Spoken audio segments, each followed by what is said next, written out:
This is Atomic Shinobi, and today I'm going to narrate what if Naruto became Dragon Slayer during 3 years training trip. If you enjoyed this video, please like, share and subscribe to this channel. Now wasting no more time, let's start the story. 1 year into the training journey, gazing down at the four-tailed mini Kyuubi in front of him, Jiraiya said, maybe this was a mistake. To give Naruto greater access to Kyuubi chakra, they had altered the seal. Up until the formation of the fourth tail, everything was under control. After losing control, Naruto began to suffer more harm than good from the cloak. Jiraiya yelled, "Common kid, you've got to take control of your body." The fox suddenly started to roar and grab his head. At this point, Naruto was retaliating against the fox for dominance. "That's it, Naruto. Your body, your power, within the seal." With the fox's claws hovering over him and Naruto covered in its chakra, he said, "Control." He looked up abruptly and glared at the fox with blue eyes instead of red ones. Naruto exclaimed, "This is my body, I'm in control, my body, my power." In order to fight the foxes, he placed his hands in the ram sign and started to call forth his own chakra. Naruto was encircled by a blue pillar of chakra as the Kyuubi's claws were gradually pushed back. "Stupid boy. You think your power can compare to mine? Mwahahaha," said Kyuubi. The fox then started to overwhelm Naruto by expelling even more chakra. "You're a weak brat, and now you're mine," Kyuubi bellowed violently. "Shit. More power is what I need." As he delved even further into his reserves, Naruto thought. His chakra started to expand, and all of a sudden, a chakra tendril hit the cage's seal. Before the fourth Hokage emerged in front of the cage to observe the conflict, the seal briefly glowed. The fourth said, "It's time." He raised his hand over the seal, and it briefly glowed before changing, and then Naruto started absorbing the demon chakra into his own. As they blended, the chakra's colors turned a fiery red. As Naruto's whisker marks disappeared, his body started to change. His hair grew even more spiky with red streaks running through it, and his muscle mass grew. Kyuubi roared, "What is this?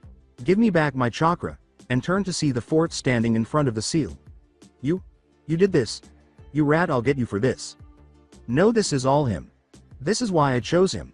My son, a fire dragon slayer, holding the great fire demon. He'll be unstoppable," said the fourth. "No.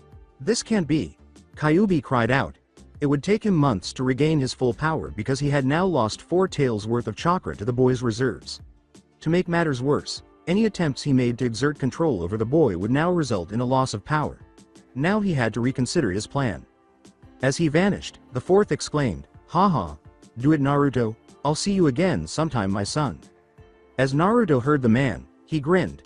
Before exploding from his mindscape in a ball of fire, he then fully absorbed the fourth tail of the chakra. The external environment. What is this? The Kyuubi chakra, it's transforming. What's happening in there? I haven't felt a chakra like this since Minato. Could he be one too? Jiraiya exclaimed in disbelief. As the tails withdrew, the Kyuubi chakra seemed to transform into fire and roared. The beast's roars were abruptly replaced by Naruto's screams as it burst into a pillar of fire. The new Naruto emerged in the seal, his body encased in smoke and flame, as the pillar withdrew.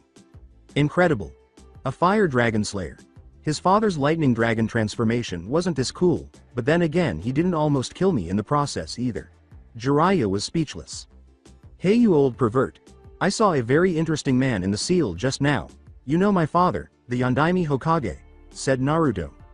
After swallowing, Jiraiya attempted to clarify, saying, "Well, you see, you weren't supposed to know until." "I know that fool. I would have been a sitting duck being his son would have started the fourth ninja war. But finally I know the reason I was chosen. It is not a burden, but a gift of power passed from father to son. The sleeper has now awakened and the dragon slayer has been reborn. I am the prince of all fire country once again," shouted Naruto before screaming wildly. "We might have made a monster, in my opinion.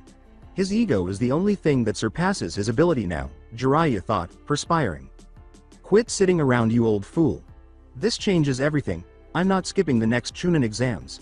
I'm going to enter solo and blow away the competition. Hurry up before I decide to burn all your research," shouted Naruto. "Damn you, Minato. You've set back my research until I get rid of this brat," Jiraiya swore after a horrified expression. 2 years later, one of the two travelers could only frown as they made their way to the village. Naruto had realized that this village actually only had a small number of good people. The others were either old fools who had been forgotten by the world or nothing more than sheep. He now realized why someone like Tsunade had once grown so disenchanted with the place. The higher dot-ups in the village were a complete mess. Jiraiya chose to lighten it after noticing his apprentice's mood. There's no need for the brat to blow up when he gets back. Finally, after years of oppressive tyranny, your reign has come to an end, brat. Soon I will be free to peep in all villages. The perversion long denied will be reawakened. I will be the supreme pervert of all the elemental countries once again. Jiraiya cried out loudly. Before an evil smirk appeared on his face, Naruto simply shook his head at the sage's stupidity. You fool, don't you realize where we are? All I have to do is tell the dingbat all times you shirked training to go perv and you're finished. I merely burned your research, whereas the old hag will pound you into oblivion before burning all your research and books in a village-wide bonfire. Mwahaha, said Naruto. You may have that, but I have a record of all the destruction you caused that the village has been billed for. If I'm going down, I'm taking you with me, replied Jiraiya. Yeah, right. This village owes me, and I intend to collect. At last, the two arrived at the gates and went straight through. From the guard station, Azumo asked, was that who I think it was? Things should finally get interesting around here with that guy back, said Kotetsu. With who back? Both of them turned to see Sakura gathering the Hokage's reports. You'll see them when you deliver those back to the office. That should be their first stop, Azumo replied. Could you have given Naruto back at last? Sakura pondered as she made her way back to the tower. Before her assistants came back with more paperwork, Tsunade took a moment to relax after finishing the stack she was working on. When she heard a knock on the door, she had just finished drinking. I just finished, damn it. After giving it some thought, she said, come in. To her surprise, Jiraiya and Naruto were standing there. I know the old man read his porn, but do you really have to drink on the job? Killed Naruto. She twitched her eye and said, I almost forgot what today was, still the same brat I see. Jiraiya remarked, no, he changed from a loud-mouthed brat into an arrogant ass. Naruto said, it's still better than being a drunk or a pervert. Jiraiya yelled, no respect, I still you, 3 years and still no respect. The stronger the ninja, the crazier they are. Anyone who doesn't have any personality quirks has no skill, said Naruto. Another voice came in the office and said, I guess that's high praise coming from someone like you. Kakashi was reading one of his books when they turned around. Abruptly, the book burned and turned to ash. When a startled Kakashi turned around, he saw Naruto grinning while extinguishing a flame on his finger. I would have come up with something for you, but your habits speak for themselves. Enough idle chatter. Now that you've returned, you need to be evaluated, said Tsunade. Surely you can't be questioning my skills? I passed those damn exams in mist. I've caused enough havoc over the past year to get in the bingo book, argued a frustrated Naruto. Calm down, that's not what I meant. Your team needs to see your skills so that they can become accustomed to working with you again. Tsunade responded. From your reports, Jiraiya, you said he inherited the bloodline even stronger than his father, replied Kakashi. At his current training pace, his level of control over fire will compare with that of the Nidimes with water in a few years, Jiraiya responded. As Sakura entered the room, she was interrupted by another knock. That's a bad comparison. He sounds more like a full manifestation like my grandfather. Minato and my uncle were only partial manifestations. I'll run a few medical tests later to confirm. Now onto your evaluation, I'm going to have you fight, she said. Sakura placed the papers on the desk and looked around the room before saying, Shisho, I have the reports you asked for. Oh, sorry for interrupting. Never mind that, it's good you're here now. I'm going to reinstate Team 7. Before being cut off, Sakura babbled, wait, what about Naruto? I know we'd have to find at least one replacement, but isn't 2 a little harsh? Plus we'll have to adjust. You know, for some so smart you're pretty blind. Naruto deadpanned, no, the Yondaime Tsuchikage. Everyone laughed, and Sakura flushed. Naruto began, now about that evaluation, who am I going to fight? But was cut off once more when Temari and Shikamaru came in. Sakura yelled, hey guys, look who's back, as they turned to face Naruto. You just had to go and become even more troublesome, Naruto. Good to have you back, said Shikamaru. Naruto shot back, still as lazy ass ever, pineapple, head. This is that short kid? Temari asked, staring at him in disbelief. Absolutely not.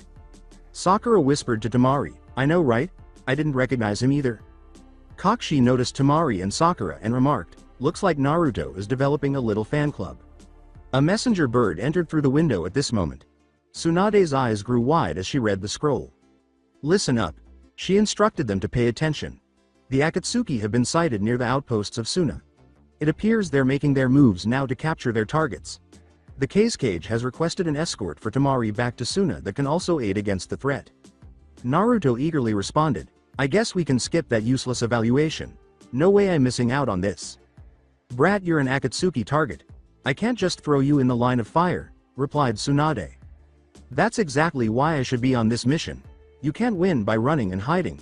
I will fight these Akatsuki face to face and crush them with my bare hands, said Naruto.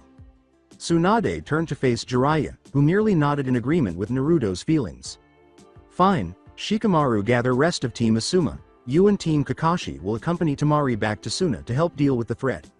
Kakashi, your command will consist of yourself and Chunins Haruno Sakura and Namikaze Naruto. I'll find you a fourth squad member after you return. You will head this mission with Asuma being your second in command. Dismissed. Naruto, Temari, Sakura, and the rest of Shikamaru's team had gathered at the gates, where they were now waiting for Kakashi. I can't believe Kakashi. Sensei still has such bad habits. He's making us look bad, replied Sakura. Speak for yourself. As long as he's copy Nin Kakashi on the battlefield, I could care less how late he is. Naruto is so much more grown up now. Sakura observed him and thought, of course he wouldn't let this faze him. He grew up just fine. All right, a drooling Ino was seen. My village could use more guys like him, Temari remarked. Shikamaru thought to himself, troublesome girls, troublesome Naruto, as he stepped away from the girls and started talking to Asuma. As Choji followed Shikamaru, he thought, I packed my barbecue chips, regular, ranch. Oh, I should as Naruto if he found any exotic ramen on his travels later. Salt and vinegar chips. Sakura posed and said, so, Naruto, do I look more womanly now? Saying, no one cares about you forehead, Ino shoved Sakura aside and posed for herself. My feminine charms are much more alluring. Out of the way, piggy, stop drooling over him. Forehead. He will be driven away by these two fools and end up in my hands. Temari grinned and had a sparkle in her eye. Those two are still screaming like banshees, Naruto thought. Why can't they be quiet like the other one? As he turned to face Shikamaru, Choji, and Asuma. So, Naruto, you looking to go for Jonin rank any time soon? You've built up quite the reputation in the bingo book. Asuma responded to Naruto. I've got one elemental manipulation in my pocket. I'm working on another right now. I'll give a go once I have that down. Shikamaru inquired, what elements are you aligned with? Naruto said, now that would be telling, wouldn't it? It's too troublesome to keep up with a guy like you. The average Chunin life suits me just fine. Then, a blur with short brown hair abruptly came into Naruto's field of vision. Konohamaru said, Boss, I heard you were back. Check my technique on this ultimate jutsu. Oryoke no jutsu. Before turning back into a seductive brunette. What do ya think? Got a lot oomph to it, right? Konohamaru persuaded. Ha ha ha, you amuse me, kid. Remind me of myself before I became the greatness I am today. When I'm running this place, I could use someone like you. You can wash my boots and call me Lord Namikaze, said Naruto with a grin on his face. No way. I'm gonna be the Hokage and you're gonna work for me. Naruto deadpanned, you might want to run back to your team now. Before taking off like Tora the cat, Konohamaru glanced up to see the menacing shapes of Sakura and Ino. As soon as he was out of there, Konohamaru yelled, gotta run, later boss. Don't change, kid. Naruto whispered. Kakashi soon showed up, and the group left for Suna. Traveling to Suna, a short distance outside Suna, the group had paused to rest. They were dispersed throughout the campsite, discussing the day's most recent rumor, which concerned Naruto. Naruto frowned and hung off to the side most of the time. In order to avoid missing the fight with the Akatsuki, he wanted to move quickly to get to Suna. Somehow, the others disregarded his irritation and continued to barrage him with inquiries concerning his training, which, in his opinion, were necessary. So, Naruto, how did you get promoted at the exams in Mist with no squad? Replied Shikamaru. Naruto cryptically responded, the true worth of a warrior is not the value placed on him by his comrades, but that of his enemies. Shikamaru remarked, troublesome blonde. As Naruto frowned, Kakashi proposed, what he meant was check the bingo book. Have a look at his page, it's right next to mine. The fact that Naruto would have a bingo book rating as high as Kakashi somewhat surprised the other members of the group. Several of the others, including Shikamaru, took out their books and swiftly turned to Kakashi's page. Sakura inquired, Kakashi, Sensei, when did you get upgraded to S rank? Naruto shocked the majority of the group by stating, when he used some new monkey.eye technique to blow off the arms of the Yondaime Mizukage. Sakura asked, monkey.eye technique? Read the damn page. He's got a Mangekyo Sharingan. I even helped him develop another technique, Naruto grumbled. Ino yelled, Naruto, when the hell did you become a rank? What's a rank is that banshee shrill of yours and the pink one? Naruto grasped his ears and thought. Kakashi added, when he blew up the rest of Yondaime Mizukage, instead. Choji exclaimed, you, too, killed a cage. Yeah, I heard about that mission. Hokage. Sama had a fit between the upgraded bounties and the revealing of Naruto's heritage, replied Asuma. Yeah, what exactly is up with the new name? Inquired Ino. Well, since it will soon become common knowledge, I'll let you know. Uzumaki is my mother's family name, and Namikaze is that of my father. Sakura asked, but, I thought you were an orphan? Naruto started rubbing his temples as he felt an in. You imbecile, just because I'm an orphan doesn't mean I don't have any parents. I never talked about them before because I didn't know who they were. It turns out they were high-ranked ninjas with tons of enemies.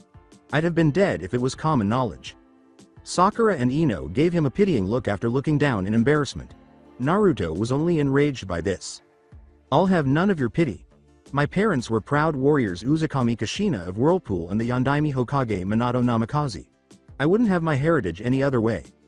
This development stunned the younger ninjas without Shikamaru, but for Shikamaru, it was the final piece of the puzzle. He muttered out loud, troublesome, so that's why you chosen. Ino asked, chosen for what? Chosen to be the keeper of the greatest tailed beast. When my father defeated the Kyuubi, he did not kill the beast as you were told. No, he sealed its chakra into me, his son, not to just protect village, but because I had the greatest potential.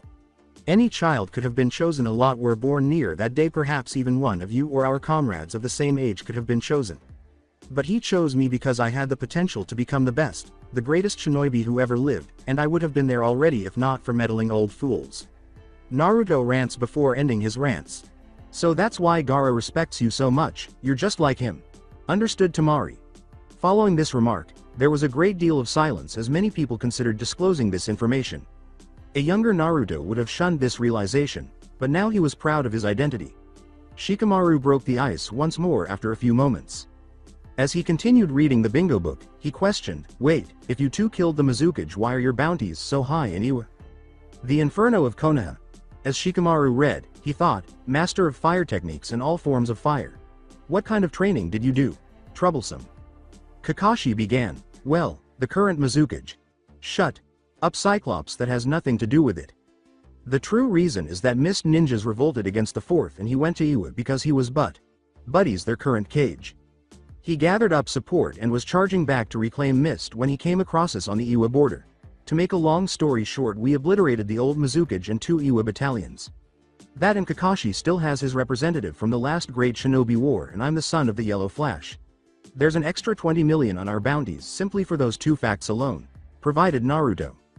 Kakashi declared with pride, and we are now celebrated heroes in Mist, before continuing, and Naruto is the Mizukage's personal Hitaki. I'll burn all the Icha in Fire Country, and you know I'll do it, warned Naruto. Kakashi paused, then got ready to go on, including the Gold Ho Cage editions soon be released. They'll never see the light of day, stated Naruto. After going pale, Kakashi backed off sensibly. There's no need to put his student's reputation at risk, knew Ika. He could hold off. Sakura inquired, why were you there in the first place? To steal a shipment of Mist and Iwasake that happened to be passing by the border at the time. It was my official mission in Jiraiya. Sama sent Naruto to help since they were in the area. It turned out to be a golden opportunity for me to check out Naruto's new skills. Kakashi responded. So he was promoted on your recommendation from that mission and his mastery of fire. If he gets one more element, he'd be appointed to Elite Jonin for sure, replies Shikamaru. Being a dual dragon slayer with a secondary chakra affinity is the next step in my training. If that's even possible, Naruto thought. Why were you on a mission stealing sake? Couldn't we have simply bought some from the company? Replied Choji. This was a special shipment, that is can only be manufactured during specific temperature conditions every 4 years. The Hokage had her own personal stash shipped immediately after it was bottled. Provided Kakashi. Naruto glared at Ino and Sakura and yelled angrily, but 2 of her apprentices decided to have a bitch fight using their new super strength when they were supposed to be retrieving medical supplies. The fight spilled over into the Hokage personal storage and destroyed the entire shipment. Sakura and Ino said sheepishly, Ori? Wait a minute, even if that happened there's no way Shisho would order a mission like that, said Sakura. She didn't, the clan heads did. They feared she was going to start killing off civilian council members after she sent one to the hospital during a session, responded Kakashi. Literally she punched him through a wall and he landed on a hospital bed via an open window, said Naruto. All of them suddenly felt something as they glanced into the distance.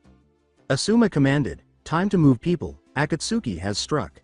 Within the Suna gates, once they arrived at the gates, they moved to where Kankuro was watching from below as Deidara and Gaara engaged in combat. Kakashi informed the group, the aerial opponent is Deidara, he makes bombs from some kinda clay-like substance. That means his partner Sasori is snooping around here somewhere. I'll take Captain Play.do. Asuma your squad and Kakuro should be able to handle Puppet Boy. Kakashi you should scout from below my fight looking for his bombs with the Sharingan. If anything gets past Gaara and you and Temari should be able to take it out, yelled Naruto. According to Kakashi, who agreed with Naruto, Sasori uses poison in his puppets, so Sakura, you're with Team Asuma as well. Following his statement, well I've got a flight to catch. Naruto bit his finger and wiped blood across a circular seal on his left forearm, causing a metallic circular disc to emerge. As the bottom of it caught fire and hovered in midair, he threw it into the air. He leapt and sped in the direction of the clay bird that was circling Gaara. He unleashed a wave of clay bugs at Gaara, but Deidara was unaware of his second opponent. A wave of fire from Naruto's right hand burned both ninja to a crisp before they could react. Naruto smirked and asked, don't you have better things to do than play Play.do games with little girls' cage? Gaara replied stoically, Namikaze Naruto, good to see you. So you've been keeping up, laughed Naruto. I heard about your little pest problem and from my demonstration you can see I am fully qualified exterminator. I recognize you. You're the Kyuubi Jinchurinki, you're an A-rank big shot now killing a cage. With two of you now I'll have show you my favorite artsy too, said Deidara. Really, I can't back down from a challenge like that. Now you'll see just how deep my power really runs. Sit back and watch Gaara. My control of fire now even surpasses yours of sand, said Naruto. Naruto finally got a close-up view of Deidara's hands as he opened them to retrieve some clay from his pouch. Wow, I guess you've really given a new meaning to the term hand.job. I get it finally, between mouths here, his partner doll.boy, and the pretty boy of Uchiha. The Akatsuki is nothing but a fairy club. I bet they couldn't hide it anymore in their home villages and got together to come out of the closet. No wonder Orochimaru became a member, yelled Naruto. Even the stoic Gaara started to snicker as the ninjas below started to laugh. An agitated Deidara pulled his hands apart to reveal a small clay figure that changed into a giant winged dragon in a puff of smoke. You won't be laughing for long. Behold my greatest art. C2 dragon, he cried. As the clay beast swallowed the bird, he leapt from it onto the dragon. Naruto teasingly said, you call it a dragon, I call it a rat with wings. Deidara exclaimed, now here comes my C4. As his dragon started to exhale a massive cloud of what looked like sand. Naruto countered by releasing his own attack at the same moment. Karyu no Koko. Every particle in the cloud was reduced to ash by the stream of fire. No clay particle could have survived the extreme heat from that fire, Gaara noted. It doesn't matter how small you make your bombs, I can sense the chakra. My fire element is so powerful it will reduce your Doten element to nothing but ash. Naruto was proud. Only to have a swarm of clay bugs overtake you from behind. You talk too much, Deidara said, then grinned and said, Katsu. Deidara's smirk quickly changed to a frown as the smoke cleared and Naruto was seen with smoke and flames covering his body after the bombs exploded all over him, producing a great deal of smoke. A tiny bit of blood had escaped from his mouth, and he raised his hand to wipe it away. Naruto boastfully exclaimed, just as I thought, you're nothing, that didn't even singe my clothes. This guy is too strong for me to waste any more chakra on C4. As the dragon spit out 4 baby dragons that raced after Naruto, Deidara thought, I'm airborne, so the landmine technique won't work here. Let's see how he likes this. As the 4 dragons pursued him in an attempt to flank him, Naruto took off. They surrounded him and charged in with their target in the middle of them after pursuing him for a few seconds. Naruto suddenly dropped out of his disc, slammed his wrists together in front of him, and began a devastating attack. Karyu no Saperaru no Taya. All 4 dragons were reduced to ash just before they could explode by a massive spiraling blast of fire. Naruto turned to bring his disc back underneath him, but another baby dragon sucked him whole. You've been immersed within my art Jinchuriki. Behold the beauty of art as a bang. Katsu, said Deidara. A huge ball of fire erupted from the baby dragon. Looking for me?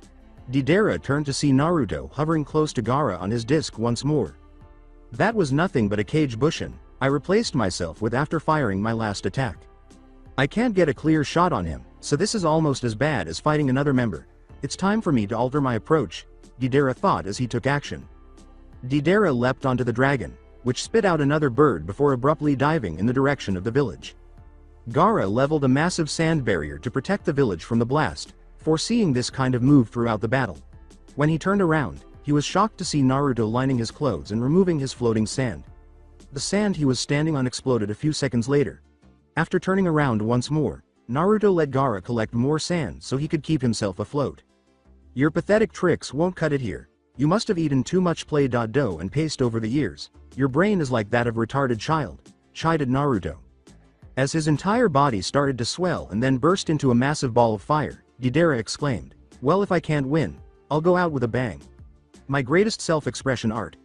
Gaara raised his sand to protect himself, but all he could do was watch in disbelief as Naruto prepared to shake off the explosion's force before taking a single breath and belching the entire ball of fire. Naruto said, that one had too much ash, and then he looked down to see the real Deidara trying to flee on foot. Hovering behind him, he sped down. Lifting his hand to Deidara, Naruto exclaimed, leaving so soon? Don't worry, I've got a little going away present for you. Ahahaha. Deidara was out of chakra from combining C2 with C4 earlier, so all he could do was stare back in terror. Karyu no Bigu Ban. The escaping Deidara was soon engulfed by the enormous fireball before being exploded. Before slicing off across the village where he had previously sensed the battle, Naruto said, that was a good warm-up. Now let's see if the others left anything for me. Sasori was located in a small canyon outside the village by Team Asuma, Sakura, and Kankuro. About 24 dead sand shinobi, Shunin, and Jonin were scattered across the entrance. Following a brief period of idle conversation with the Suna legend, the group launched into combat. The group as a whole was adopting Shikamaru's mindset while fighting the puppet master. Sasori was just too much trouble.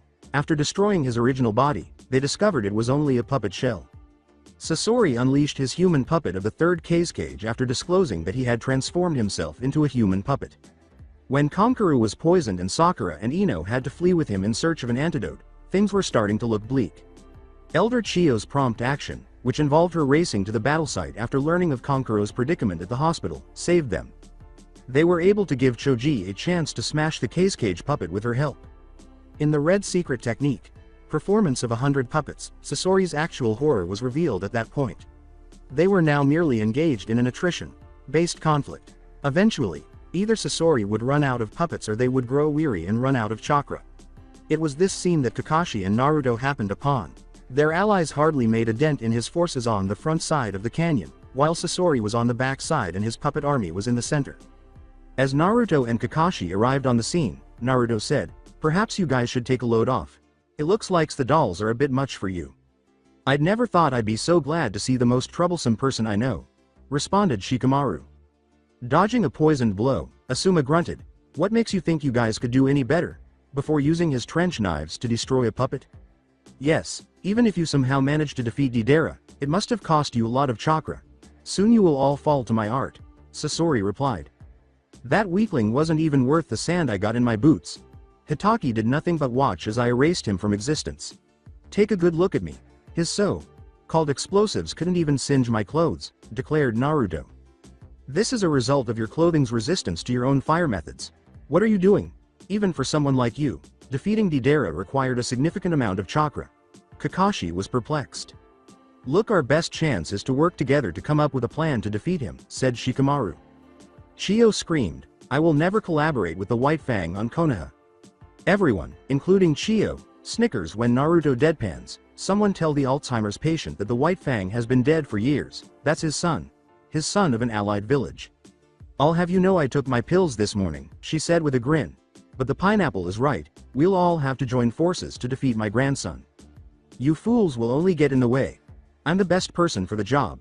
My army puts his to shame, declared Naruto. So that's your plan, it might work, Kakashi thought. What army? Choji cried out. This is good, Shikamaru thought as he realized. With a huge puff of smoke filling the canyon, Naruto screamed, "Your entire army is nothing in front of me. Behold Karya, no Tajukaden Bushin no Jutsu." Naruto clones, all encased in fire auras, covered the battlefield as it dissipated. Naruto proclaimed, "It's time for the curtain call on your puppet show," as he and the clones immediately began to act. Karya, no Tekken.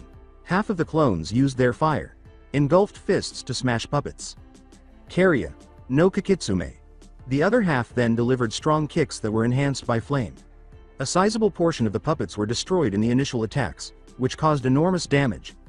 The clones started destroying puppets more quickly than Sasori could destroy them, and he found it difficult to keep up. Even after the clones were destroyed, the puppet was taken with them when they burst into a ball of fire. How is this possible? How could he have had enough chakra to give them that much attack power? It's one thing to create this many clones. I can't tell which is the original, but he also mixed himself in with the clones somewhere. I have to back off. As he attempted to cover his escape but was unable to do so, Sasori thought, our intelligence on his skills was vastly understated. Sasori exclaimed, "What is this?" The Nara, but he's over there, but was shocked to see two Naruto clones appear as the Shikamaru and Kakashi across the clearing rose in smoke puffs. He was made to turn around and confront Kakashi, who was powering up a Reikari, and Shikamaru, who had him in a shadow possession hold. The puppet master sighed as the seal on his neck glowed, saying, "To think I would be defeated like this. The Akatsuki that promised the world, but have led me to nothing but ruin." Sasori's body was covered in seals, which gathered in the side of his chest and then protruded a tiny scroll. "This is the information from my intelligence network. The next meeting scheduled and there should be of great interest to you Konoha shinobi." Before using the Reikari to pierce his chakra core, Kakashi said, "Farewell, Sasori of the Red Sands." Sasori fell to the ground in a lifeless heap, along with his other puppets. After that, Kakashi gathered the intelligence scroll and tucked it into his pocket. Naruto had just scattered his clones when the two of them looked over the battlefield's remains. Sasori had about a quarter of his puppet army left. "Oi! Give me a food pill," a panting Naruto exclaimed. Shoji reached into his pouch and tossed one to Naruto, stammering, Right." After taking the pill, Naruto's condition appeared to improve as his energy returned. That fight did take a lot out of him. His stamina is tapped from putting out so much effort against both members, said Kakashi. What a troublesome guy, he bluffed Sasori. He couldn't have held up those clones for much longer, said Shikamaru. Asuma asked, "You alright, man? I thought you said that other fight was no sweat." Asuma was forced to retreat when Naruto angrily retorted, "It wasn't. Go worry about your own team, I'm fine." Sakura and Ino returned to the scene of their triumph as soon as he finished speaking. Ino asked, "We have an antidote, is anyone poisoned?" Kakashi answered, "No, just some exhaustion. Let's get out of here, Suna can deal with the cleanup," said Asuma. Naruto and the Cage were the only two significant individuals missing from the group's dinner at the Cage's mansion later that evening. They were all seated around a big table, looking at the two empty spaces while food was brought in from a well-known restaurant in town. Tamari complained, "Where the hell are those two? It doesn't matter, they'll show up eventually. Let's eat," Shoji said. Tamari let out a sigh. He piled his plate high with food after she said, "Go ahead. Baka, go through the trouble to get him some ramen and he doesn't show up." Sakura was upset. Shikamaru asked, "It's troublesome, how do you know he even likes ramen that much anymore?" "He may have changed, but there is no way he changed that much," Ino responded. "Yeah, instead of bouncing around like a child he'll grumble like an old man about there only being one decent choice of food here." Kakashi laughed. "Yeah, I've heard people maturing, but he went from a 5-year-old kid to a 50-year-old man in 3 years," stated Asuma. "I think he's always been angry under the surface, he just hid it well. Now he feels he doesn't need hold himself back anymore. What a troublesome guy," Shimakaru replied. "I know where they are, I bet they're settling that old score from 3 years ago. They're duking it out right now," said Konkuro. As Sakura and Ino yelled, "That Baka," everyone covered their ears. Kakashi took out his book and vanished in a whirlpool of leaves, saying, "Calm down, I'm sure they have more sense than that. I'll go check on them." Shoji stared at Kakashi's empty plate and remarked, "Damn, that guy eats fast." Gaara was sitting on the eastern village walls, gazing out into the desert, when Kakashi discovered her. He could see Naruto standing in the middle of a light sandstorm a few paces away, staring straight up at the sky. Kakashi inquired, "How long has he been standing out there?" "About an hour." Gaara answered. Kakashi said, "You figured he would have lost the fight, instead of won." He said for normal ninja escaping by the skin of your teeth is a win, but to be the best you can't show any weakness even in victory or your next opponent will use it against you. Stated Gaara. Kakashi nodded his head in agreement and said, a wise policy. I agree, that is why I will have to step up my own training. I've become too overly reliant on my sand, if it were not for your timely arrival I may have been defeated, responded Gaara. Are you still inspiring and transforming people around you, Naruto? Kakashi thought. Naruto was fighting his own thoughts out in the desert. The greatest of legends are those who possessed even a small portion of the Dragon Slayer's power. Ninjas without equals. He gazed up into the storm's eye and thought to himself. I have inherited this power, as my birthright the ability to become a warrior without equal, he screamed, yet I could barely beat the weakest of the Akatsuki and that was even with help. How can this be? Am I nothing more than a cheap imitation? In a fit of rage, he channeled his fire chakra around himself and roared, Huu, ah. All my life I have striven to be the best, to surpass even the greatest Hokages. I have come this far only to be snuffed out by a bunch of S-rank misfits. A true Dragon Slayer would have beaten those two clowns with ease. Perhaps I have become complacent since I awakened my abilities. I may have great power, but I still lack experience. Perhaps there are more battles to be fought before I can achieve my true potential. Naruto raised his head to the sky after glancing down. Naruto roared, Huu. Ah, ah, ah, as a pillar of fire erupted all around him, piercing upward into the sky through the sandstorm. As the pillar and swirling sands heat up, they form a glass pillar that quickly breaks under Naruto's powerful influence. The sandstorm eventually subsided as the glass broke and washed across the desert. I will soldier on and learn from each and every battle. I will master my abilities and become the greatest legend of them all. Everyone one of them will be a footnote in history compared to me, said he. He turned to hear someone clapping behind him. He turned to see Gaara grinning with his arms folded across his chest and Kakashi smiling at him while clapping. Kakashi said, a very inspirational speech. Indeed, perhaps I should hire you to speak to my ninjas to get them motivated. We might conquer all the great nations, said Gaara.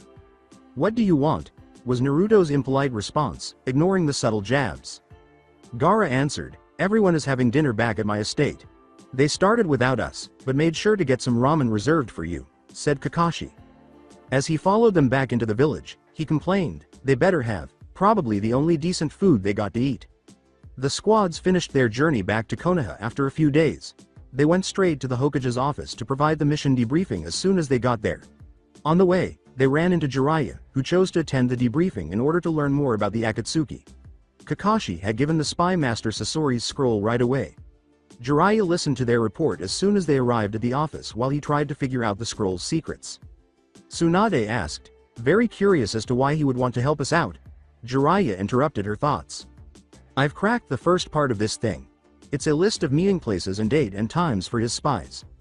Apparently Sasori has a spy in Orochimaru's ranks and they are supposed to meet 5 days from now on the Heaven and Earth Bridge. Orochimaru used to be his old partner with the Akatsuki. I guess he still held a grudge against him. Tsunade thought, well, then we should definitely send a team there, but who? Hokage. Sama, I request that my squad be a part of the team. This may provide an opportunity to track down a lost comrade who we know how to deal with the best, asked Kakashi. Tsunade thought, I guess he expected that, but I figured she'd be the first to say it. Very, well, I will put you into consideration. Naruto added, well, Hitaki, I didn't know you had it in you. What do you mean? Of course Sensei wanted to bring him back too, replied Sakura. Notice, he did not say, retrieve, but track down. If he will not return willingly, well, I'll leave the rest to you to figure out. The crime he committed against him is far worse than against us. He took everything he was taught by our sensei, discarded it like trash. There isn't a bigger insult I can think of, but no, this sensei, I get the first shot at him. He owes me after all, said Naruto. Sakura said, is that true, sensei? Jiraiya responded in his place, whether you like it or not, Orochimaru cannot be allowed to take his body. We must do everything we can to prevent that. If Sasuke would willingly allow it to happen, he is a much easier target to take out than Orochimaru himself. This, however, is only a worst-case scenario. Naruto said, worst-case scenario, my ass. His attitude perplexed Tsunade a little. I thought you of all people wanted to bring him back? She asked. Don't sugarcoat it with useless emotions. He's either with us or against us. If he proves to still be against us, he has to die, said Naruto. Most people in the room agreed with what he said, but some were disturbed. Tsunade quickly brushed them all off, saying she would let them know who was on the mission in a few days. A few days later, Naruto and Shikamaru were strolling around the town talking about the mission's state. Shikamaru saw that his friend had lost interest in his old teammate and was doubting his newfound opinions on Sasuke's rescue. He's made his decisions and he has to live with them. He's become a footnote. I'm after the big snake, if you will. The Uchiha is a known quantity. His goals can be predicted as long as Itachi is alive. He's not a threat to anyone else. The snake. He's a different animal. If he manages to get his hands on that Sharingan, who knows what could happen. Damn troublesome Uchihas. Don't get me wrong, if I ever came face to face with the guy, I'd beat the crap out of him on principle. But I no longer care about him or his goals. A voice said, "Hello Shikamaru and Naruto." Shino was standing in front of a tree when they turned to look at it. Naruto questioned, "Why the hell are you dressed like a drug dealer? Why does my state of dress invoke that image in your mind? Are you looking for a fix?" asked Shino. "Touché." Naruto answered. Kiba yelled, "Shino, you're early," as he and Akamaru skidded around the bend. Naruto grinned and said, well, looks like the master finally outgrew its mutt. Congratulations Akamaru." Akamaru responded with a jovial bark. "Hey, Akamaru you traitor. I come with the nice greeting for an old comrade and this is the thanks I get," replied Kiba. "Gah!" everyone exclaimed as they turned to see Hinata's apparently motionless figure standing there, pointing at them with her finger. Kiba approached her and waved his hand in front of her face, but she didn't react. "Well, this is new. She's completely frozen up," Kiba replied. "I didn't think it was possible, but she got even weirder. Your whole team in weird, except for that sensei of yours. Now that is a woman I'd like to." A voice behind them asked, "You'd like to what?" Kurenai was standing there grinning when they turned around. Naruto smirked and said, "Have on my team instead of that pink harpy. You know what I mean, right Shikamaru?" "Definitely. Blonde is just as bad as pink. Way too loud. I think he'll be deaf in a few years," said Shikamaru. Kiba inquired, "Sensei, when did you get here?" She pointed behind them and exclaimed, "Never mind that, look." They all turned to see Naruto facing off against some beast. Like creatures that looked to be made of ink, standing about a block ahead of them. Naruto engulfed his arms in flames as they got closer, punching each beast in the face until they turned to ash. Kiba pointed up at the roof of a building. "It's that guy up there. He's got a leaf headband. What the hell is he doing?" Kiba exclaimed. A teenage boy was seated with a scroll on his lap and a paintbrush in his hand. "Watch, quiet," Kurenai cried. A herd of ink beasts sprang from the boy's scroll and headed directly for Naruto after he made a hand signal. The creatures suddenly surrounded him, and he did nothing to avoid them.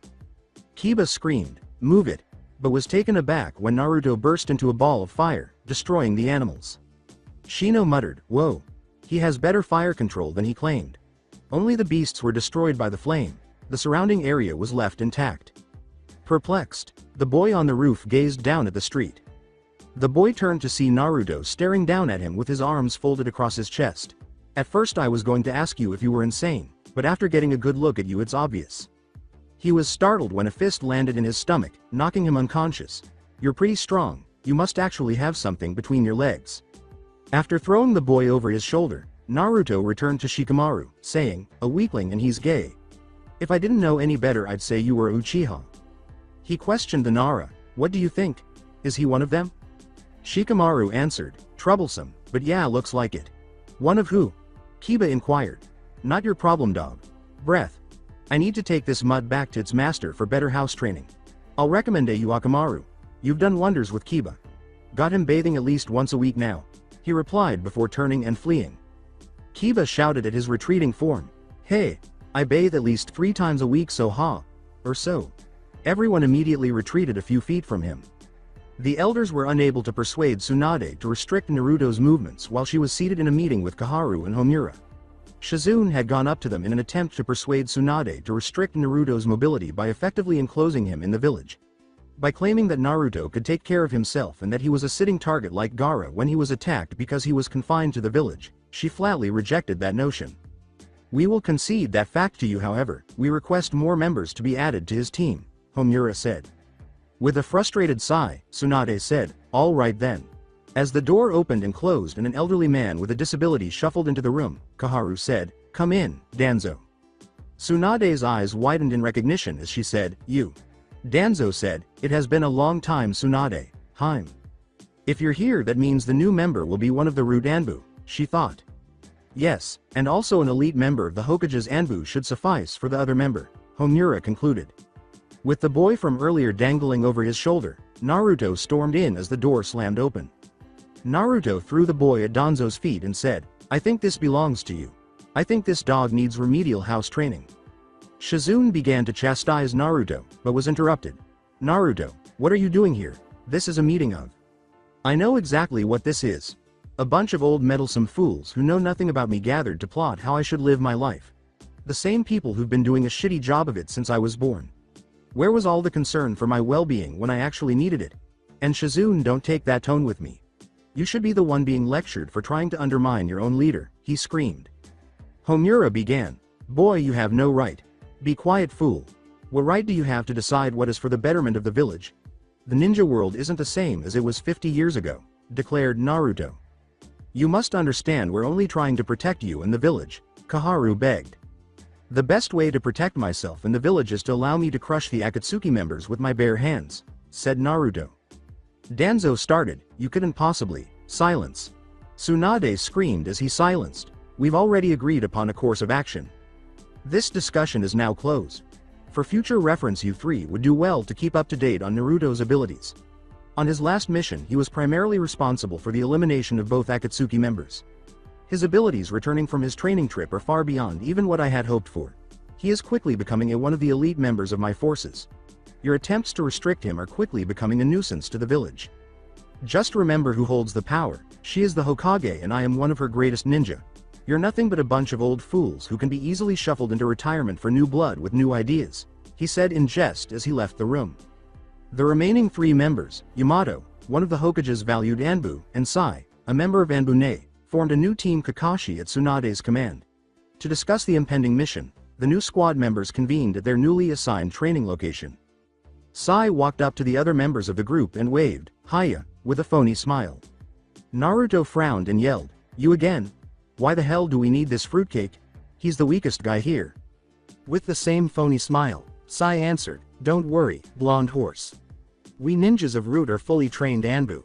Sakura asked, "Blonde horse?" There was a brief pause before Sakura's fist slammed Sai into the ground.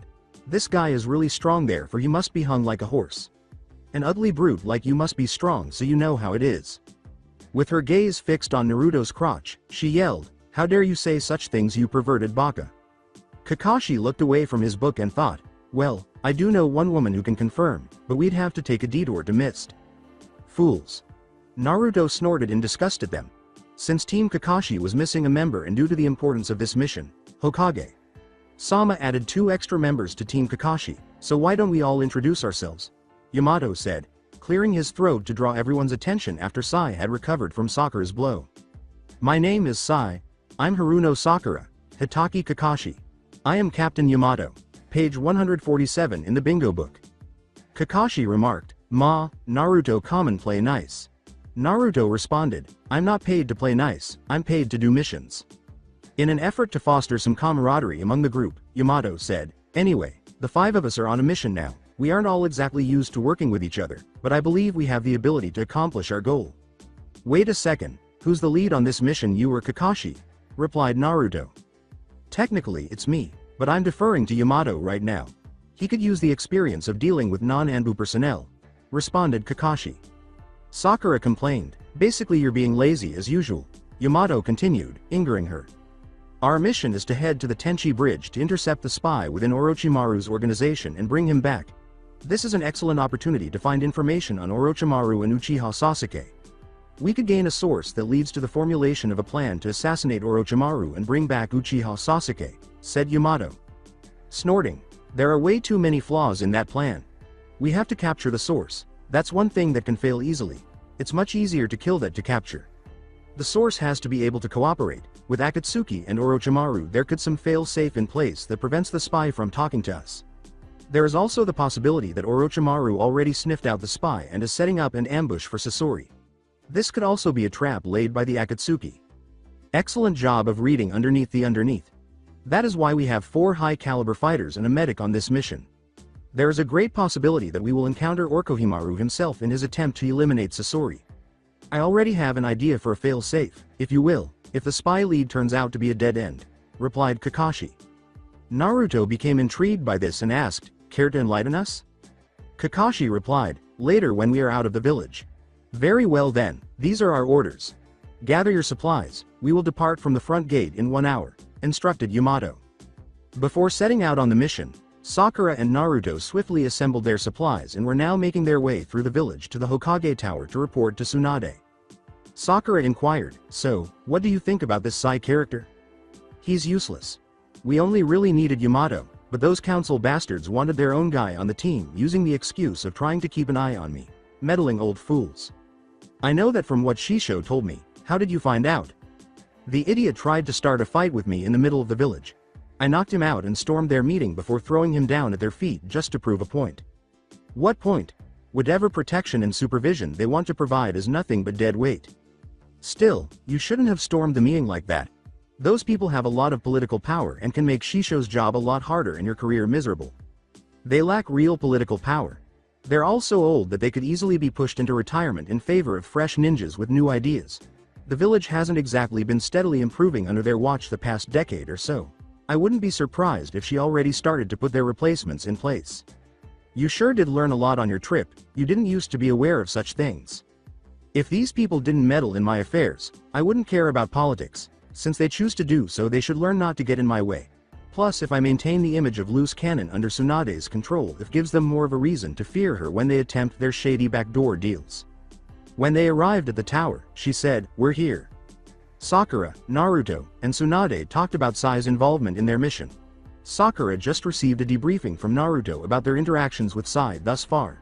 She was not surprised by the Root Ninja's behavior. So that's how it is. I want you two to keep an eye on him. I believe that the council may have ulterior motives on this mission, she said. A knock on the door cut off their conversation. Enter, Tsunade ordered. Danzo shuffled into the room as the door opened. Naruto rolled his eyes and thought, not this idiot again. An irritated Tsunade asked, Danzo, what is it? I trust you have assigned an elite Anbu to be the leader of Sai's team? Asked he. I choose the person who has stood out the most since Sandaime was in office, she responded. Excellent, I would hope that he hasn't taken Sandaime's teachings to heart. That old man was too soft, afraid of getting into disputes and making decisions. Like how your own grandfather taught Sandaime, he said casually. The insults caused Tsunade's eyebrows to twitch, but she did not reply, so Naruto spoke for her. HMPH. It would do you well not to speak ill of the dead, lest you become one of them. You are up there in years after all. Besides, Sandaime was a great man respected and feared by many. I could not say the same for you, old man. Even though Danzo's own eyebrow raised in response, he refrained from saying, well, that was all I came to confirm. Thank you for your time, I guess I can go eat now. Bye. Old man, Naruto said, making Danzo stop and clutch his cane. Since you consider ninjas to be tools, don't be too upset if your tool is thrown away on this mission if it turns out to be defective. Danzo complained, thank you for your concern, and left the room. Naruto, why did you say those things? Shisho could handle it, yelled Sakura. I was defending my Hokage.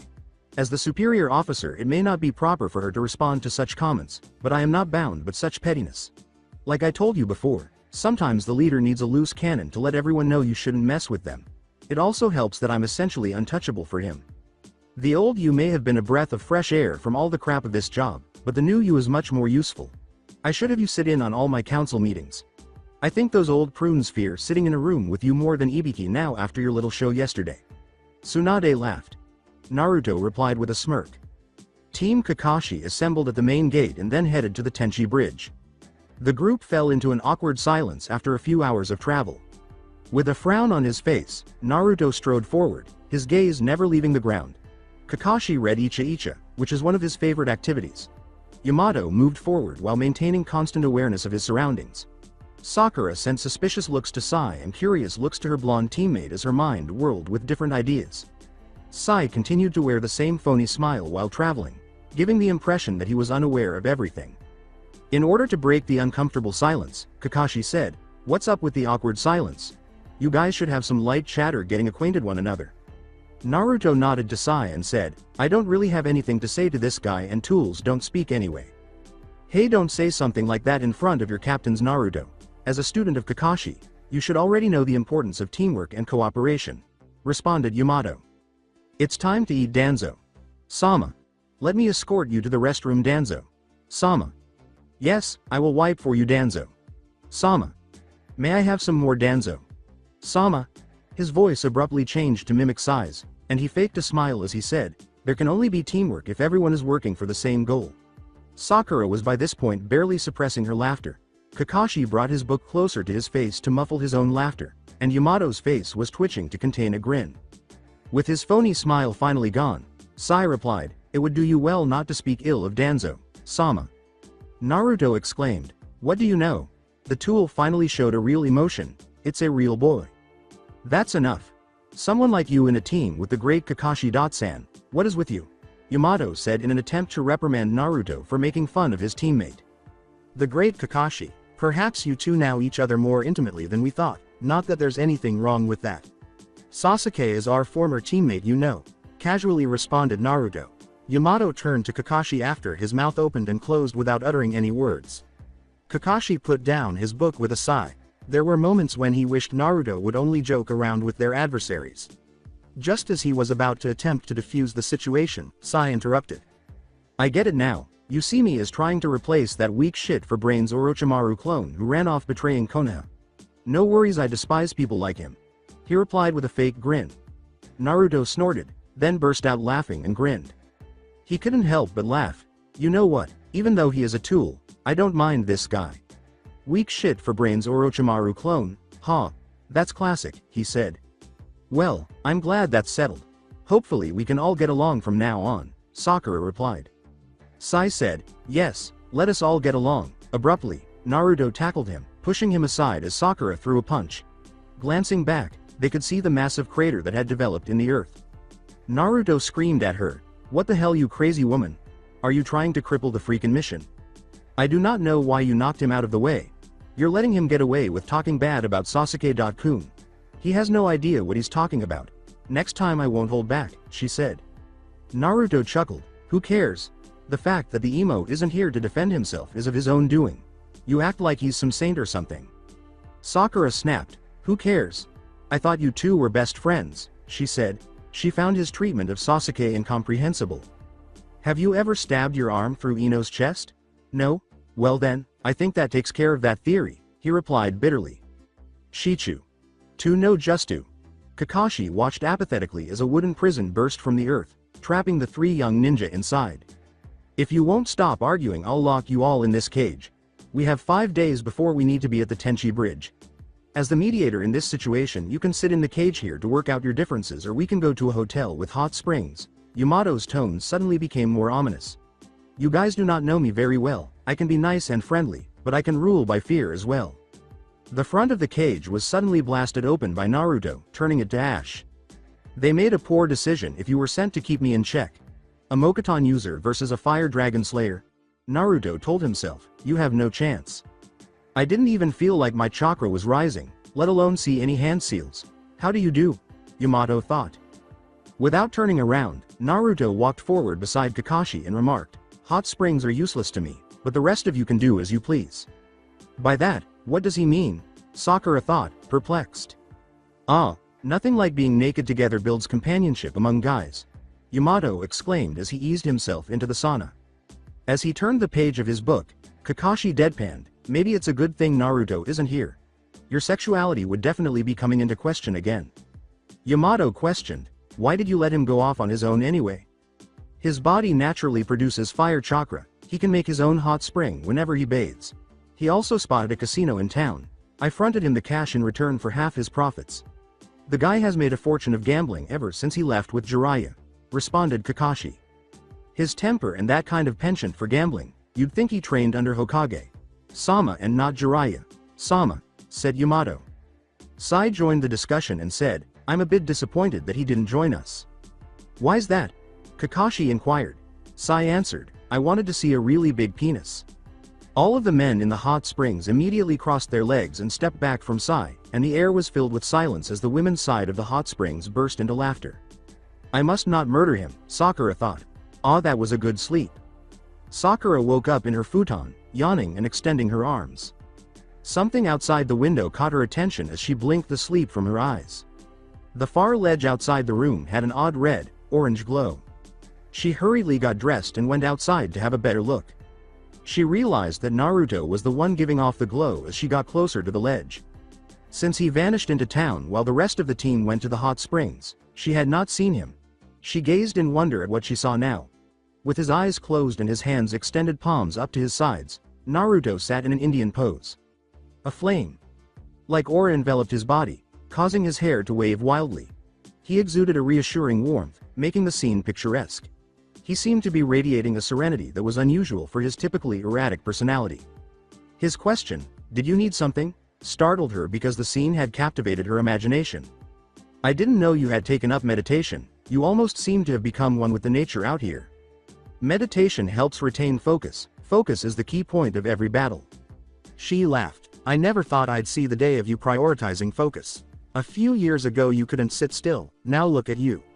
You're definitely not a kid anymore. If there's one thing I learned from that Teme, it's that we never really were kids. He just figured it out before the rest of us. Not just him, you did too. That's why you used to try to be so happy and childish all time, to protect that innocence we all had. You knew even before he did that once it's gone. It never comes back. I may not be that kid anymore, but I'll still fight for the kid I used to be and every other kid out there. HMPH. Like you need another reason to fight. You should just finally admit that you enjoy fighting for the sake of fighting. No way. Few people are like me. Most people fight much harder when they have a real reason to. I won't take that away from them when they face me. It makes it more interesting." Later that night, Yamato used Mokuton Jutsu to construct a wooden house for them to camp in. Upstairs, the entire team assembled and worked out the specifics of their strategy. "I used the file on Sasori from Suna to get me started, but I need to know more about his personality, speech mannerisms, habits and the like. You three have actually seen Sasori with your own eyes. Naruto and I didn't arrive until well after the battle had already started. We can fill you in on what we learned, but Sakura will have the best details on the form you will be using," replied Kakashi. Naruto pointed to Sai and said, "One problem with all this, we still don't know what his real mission is." Sai defended himself by saying, "What are you talking about? I have the same orders as everyone else here." When tree branches suddenly rose from the ground and lifted Sai out the window while he was hanging by his ankle, Yamato calmly said, "Yes, a likely story." With a dark voice, Yamato demanded, "What are your orders?" Kakashi shook his head and put his book away. "I can't believe Anbu are still using such techniques for interrogation. Perhaps Hokage Sama should have Ibiki spread all his teachings throughout all departments," he expressed disappointment. As Naruto pulled Sai from the branches and flung him to the ground, he added, "The pervert would especially be ashamed to call that an interrogation from a leaf Anbu." With Naruto standing behind him grinning maniacally, Kakashi took a kunai out of his pouch and strode towards Sai, who was towering over him. Kakashi started, "Let me show you how to really interrogate someone. And after I deliver the documents I'm supposed to join them in order to encounter Uchiha Sasuke and give him Danzo. Sama's offer. Danzo. Sama really wants to have him under his thumb or dead.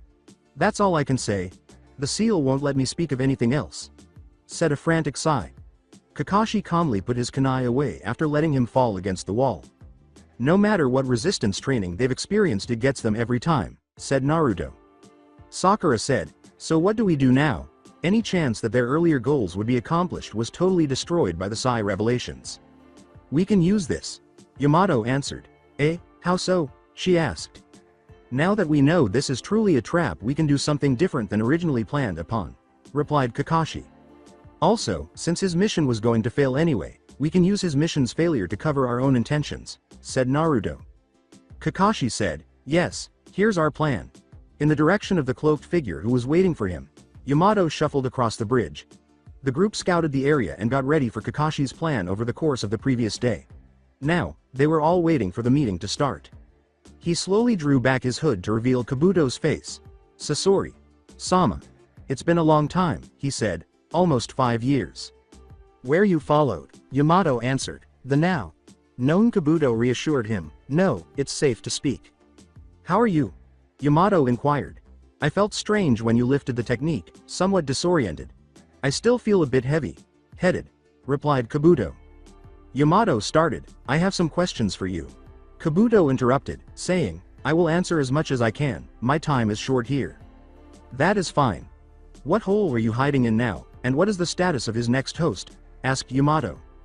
We have many locations that rotate on a weekly basis to prevent discovery. We have bases in countries besides Sound. Spies will get us into the country and take us to their locations. Our movement methods can be somewhat inconvenient at times. Our current base is hidden on a small island to the north. Uchiha Sasuke is also there. We will move from there in 3 days. Kabuto noticed an unexpected movement. He noticed a rabbit sticking its head out of the bushes, but he missed it being chased away by a small dog as he turned around. I have to wait for him to reveal himself now that he's here. Ah, just a wild rabbit. By the way, the corpse Orochimaru left behind after his transmigration could not be analyzed. The just you he places on it after the process makes it impossible. Kabuto was informed. I see, Yamato said. What the devil is he doing? He ought to have moved by now. Complained Naruto, who was hiding. Show some patience. Yamato can't move too quickly or he will give himself away, warned Sakura. Naruto retorted, you fool, I'm not talking about Yamato. Bewildered, she questioned, what do you mean? On his behalf, Sai replied, Orochimaru is already here. Our time has come to an end. If I stay here any longer I will be discovered and killed. I require the item that we discussed, stated Kabuto. Very well. As Yamato shifted, Kabuto saw something strange and leapt to his side, facing the direction he had been standing. Yamato and Kabuto were now facing Orochimaru, each holding a kunai. Now that you've finally shown yourself, it's time for me to move, Yamato thought. Orochimaru hissed, this is an interesting conversation, perhaps I should join in, Kukuku. Kabuto expressed gratitude, saying, thank you, were it not for your kunai Sasori. Sama, I could not have jumped back in time. Orochimaru remarked, that cloak of yours, Sasori, brings back memories. I should have known you would follow him, not in your nature to truly trust anyone after all, said Yamato. Kukuku. I wanted to thank you, that boy you sent me has been quite useful for my experiments. His medical techniques enabled me to reuse test subjects that would have been difficult to replace, Orochimaru replied. Now is the time to make your move, so don't hesitate, Yamato thought. After applying chakra to his hand, Kabuto turned and cut open Yamato's disguise. Upon closer examination, they both noticed that the red-headed teenager inside the wooden shell was composed of wood. With the metal tail still on his body, he leapt backwards away from the two. Orochimaru remarked, I see my old friend, so you managed to complete the process after all. The redhead said, I could say the same for you. Kabuto questioned, is this really Sasori, Sama? Orochimaru laughed and said, Kukuku. I take it you've never shown your true appearance to a subordinate. Seneta Jashu. The Sannin swung back, then pushed his arm out, letting loose a group of snakes from his sleeves. The redhead was ensnared by the snakes, which drew him in close to Orochimaru. Orochimaru asked the figure, Kukuku. I know you're not Sasori, what happened to him? He's dead, just like you. The redhead burst into flames, causing a huge explosion that destroyed the bridge. Orochimaru and Kabuto were standing on the opposite side of the demolished bridge, staring back at the damage, when the smoke in the area cleared. Who was that? Kabuto inquired. Someone must have infiltrated his network and learned of the meeting. After the explosion I sensed them all flee. They probably did not expect for me to show up here, replied the Sannin. Kabuto asked, do you think he is really dead? The two turned and sped back in the direction they had come from when Orochimaru abruptly stopped them as the figure of Sai dropped down in front of him. Most likely otherwise his network would not have been infiltrated. Come along Kabuto-kun, it appears our work has already been done for us. Kukuku. So it was Root who infiltrated the network, how unexpected. I am not an enemy, merely a hand of Danzo. Sama. I have come here with a message for you from him. That senile old fool is still alive. What could he possibly want? I will only speak to you in the way I was ordered to by Danzo, Sama. Orochimaru hissed, be careful what you say, boy, or they might be your last. The ground that the Sannin and Kabuto were standing on suddenly gave way, causing them to leap backwards several yards. When they looked down, they saw two masked Konoha Anbu gagged Sai and held a bound at the bottom of the recently created crater. Sorry to interfere, but ever since we arrested that fool Danzo for corruption, these Root ninjas have been popping up all over the place trying to buy his way out of execution. We've been on his trail for days, said a member of the Anbu. Orochimaru gloated, so the fool was finally caught. Really must be slipping in his old age. As the other Anbu put it, we'll be taking our leave now. Kabuto wrapped his hands in chakra and asked, what makes you think you're going to be leaving here? In a puff of smoke, The two Anbu and Sai abruptly disappeared. I'm sure your master over there already noticed that we're gone. The ground caving in was merely a distraction. Orochimaru exclaimed with delight, Kukuku. So hard to find a leaf shinobi with an actual brain these days. I commend them. Aren't you worried about them following us, Orochimaru? Sama? Replied Kabuto. As they started their journey back to the base, Orochimaru commanded, they would never have revealed themselves if they intended to do so. Even if they chose to do so, Sasuke-kun could use some new toys to play with. Come along now, Kabuto-kun. As Kakashi, Sai, and Naruto showed up at the designated spot, Yamato reported from his Mokuton Bushin, who was watching the scene. The seed is planted, and they believe we are off their trail. Kakashi gave the order, we will wait a few minutes before following. Team Kakashi resumed their pursuit after letting their targets get sufficiently distance. Yamato stopped the group in front of a big rock formation after they had been traveling for a few minutes. From the seed he planted on Kabuto's stop here, he had been able to sense the chakra. This is the location, so they must be underground. The entrance must be through these rocks, told Yamato. Kakashi commanded, Naruto, go ahead. After applying fire to his hands, Naruto set them on the stones. The formation's center quickly melted away, creating a hole that was big enough for them to climb through. There was a junction between a passageway and a sizable space of interconnected rooms inside. Alright, we're going to split up from here. Sakura and I will search out this area. Sai and Yamato, you search out the area that path leads to. Naruto, I want you to search above ground for areas that we might not be able to reach from down here. Kakashi gave the order. What are we looking for exactly? Sai inquired. Any pieces of valuable information. If you encounter a sound ninjas, do what you must. If you find Kabuto, Sasuke, or Orochimaru, signal the rest of us. Do not engage alone. Also plant your high-grade explosive tags as you go. After we clear out of this base, we will leave nothing behind. Move out, he ordered. So far, neither Kakashi nor Sakura had found anything. Apart from taking out a couple of low-level Orochimaru minions, their area had produced nothing. We haven't found anything except for useless scrolls. It's almost like this base has been abandoned. Sakura was upset. Or at least this area of it. Looks like Sai and Yamato caught the unlucky draw, said Kakashi.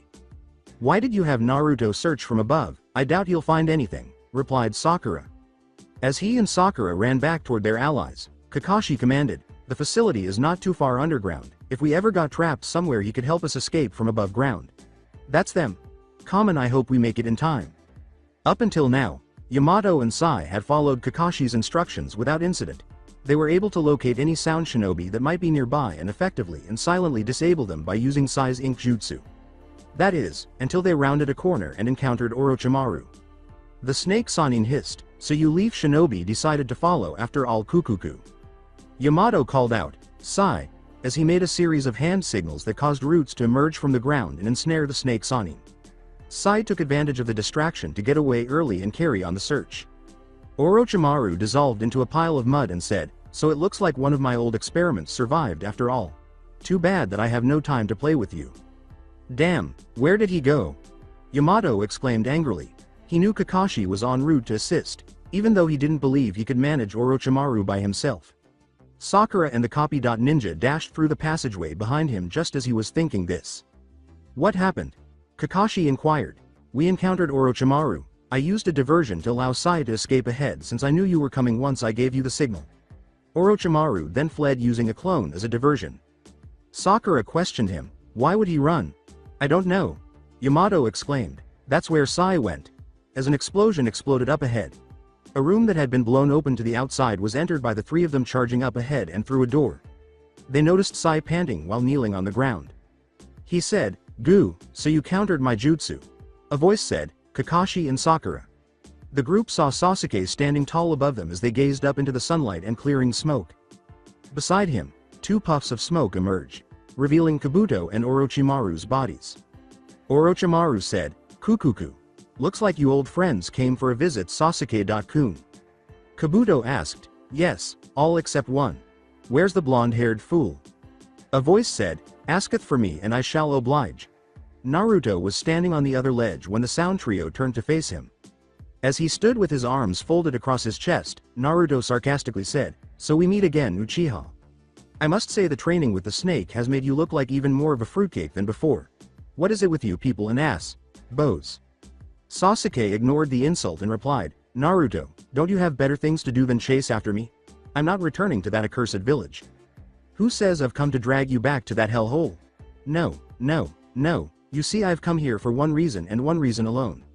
To beat you down like the low-class dog you are, replied Naruto.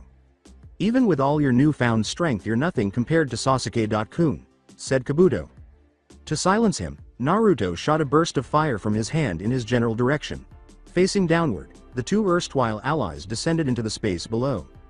Naruto said, "So, how about it Sasuke, shall we begin?"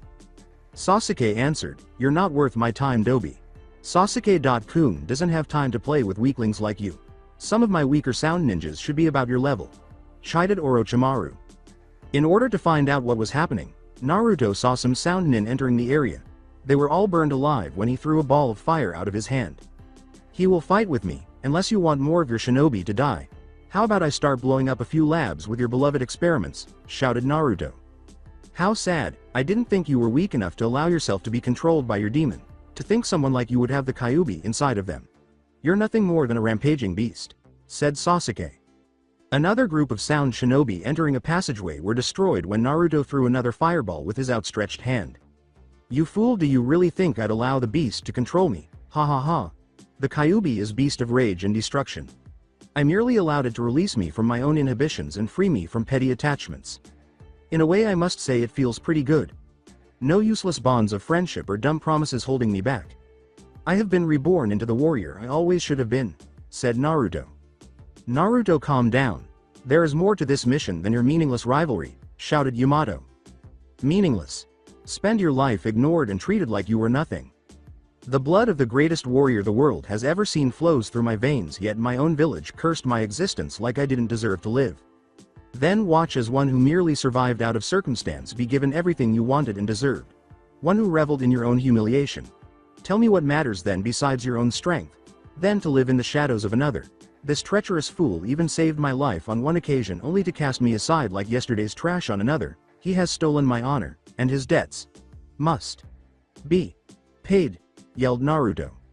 "You could have become Hokage by now if you didn't waste time chasing after me. I spared your life on a whim before, this time I will end you," said Sasuke, taking his blade out of his sheath in preparation for battle. Naruto lowered himself into a fighting stance and exclaimed, "If you think you can do it, go ahead." Sakura placed herself between the two, halting their thoughts for a moment. She had a determined expression on her face as she faced Naruto with her arms outstretched. She screamed at him, "Stop this, you don't know what you're doing." "What are you doing, you fool? Get out of the fucking way," said Naruto.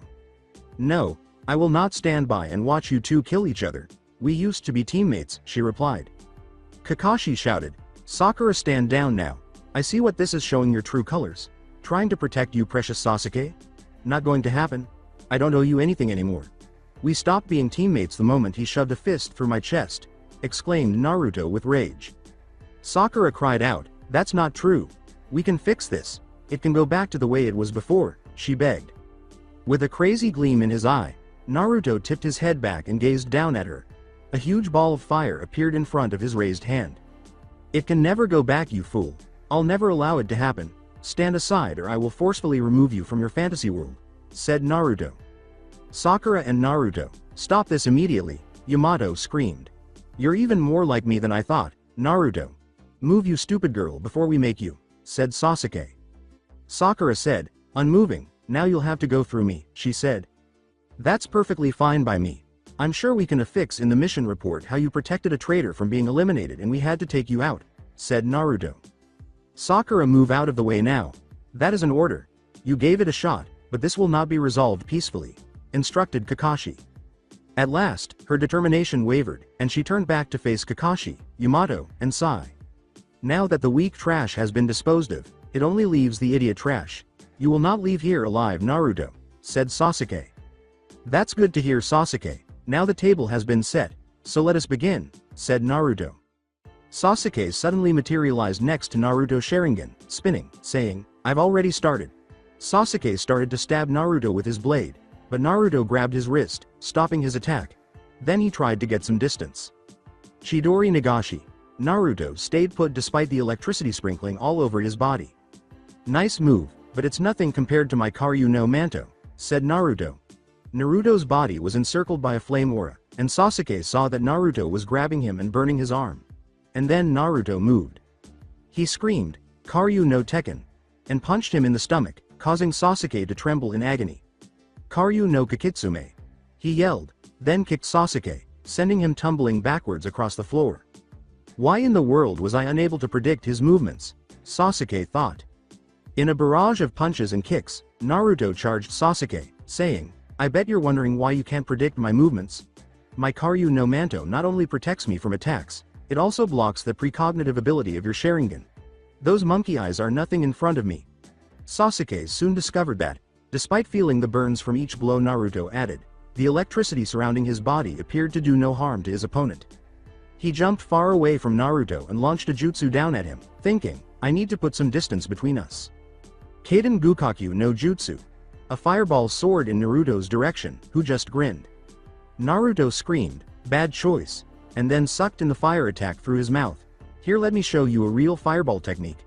Karya no Haka."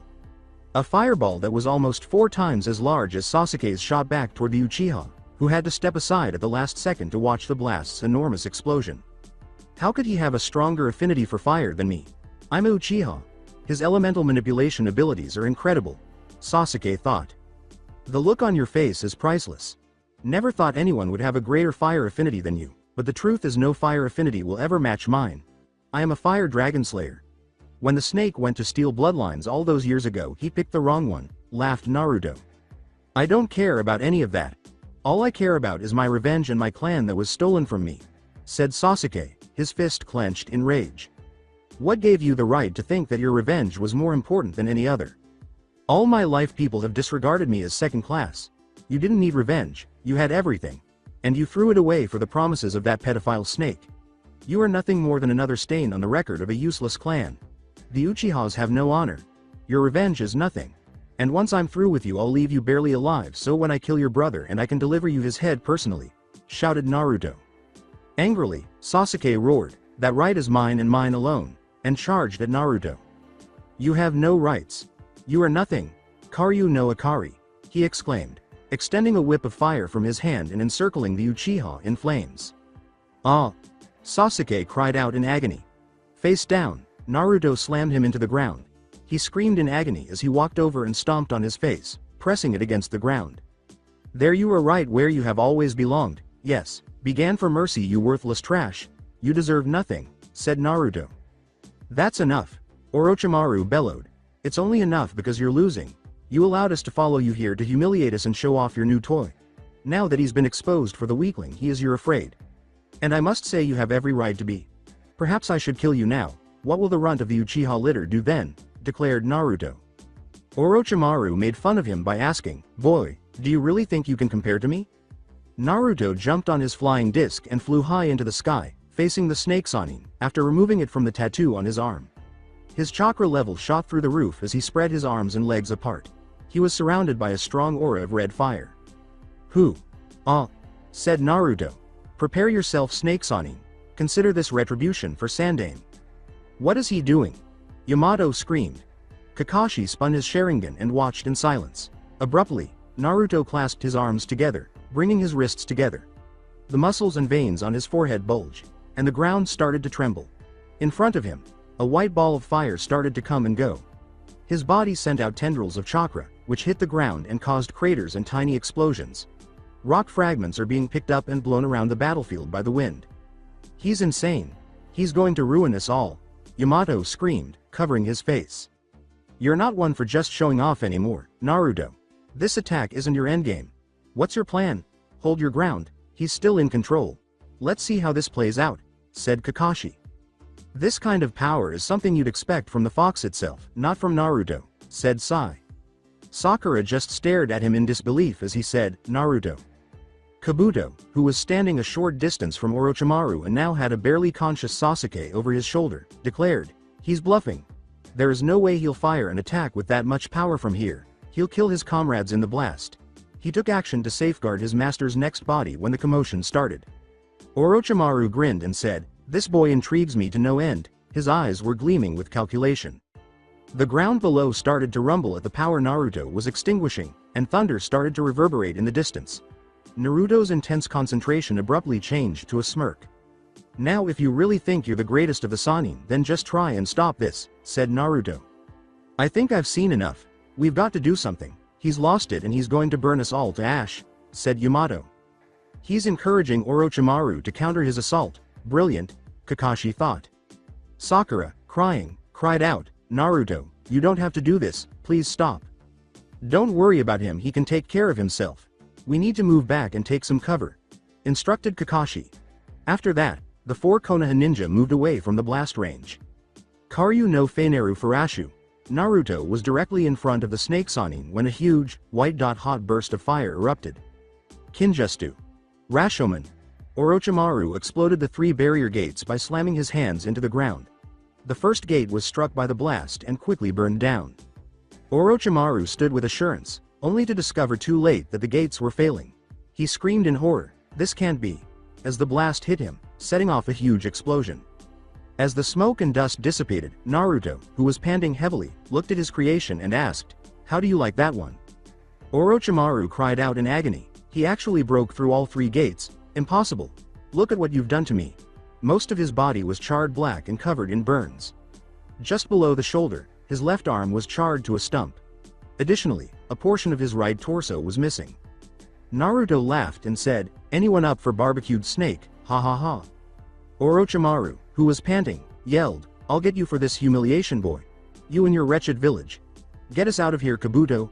Kabuto made hand signals before the 3 disappeared into smoke.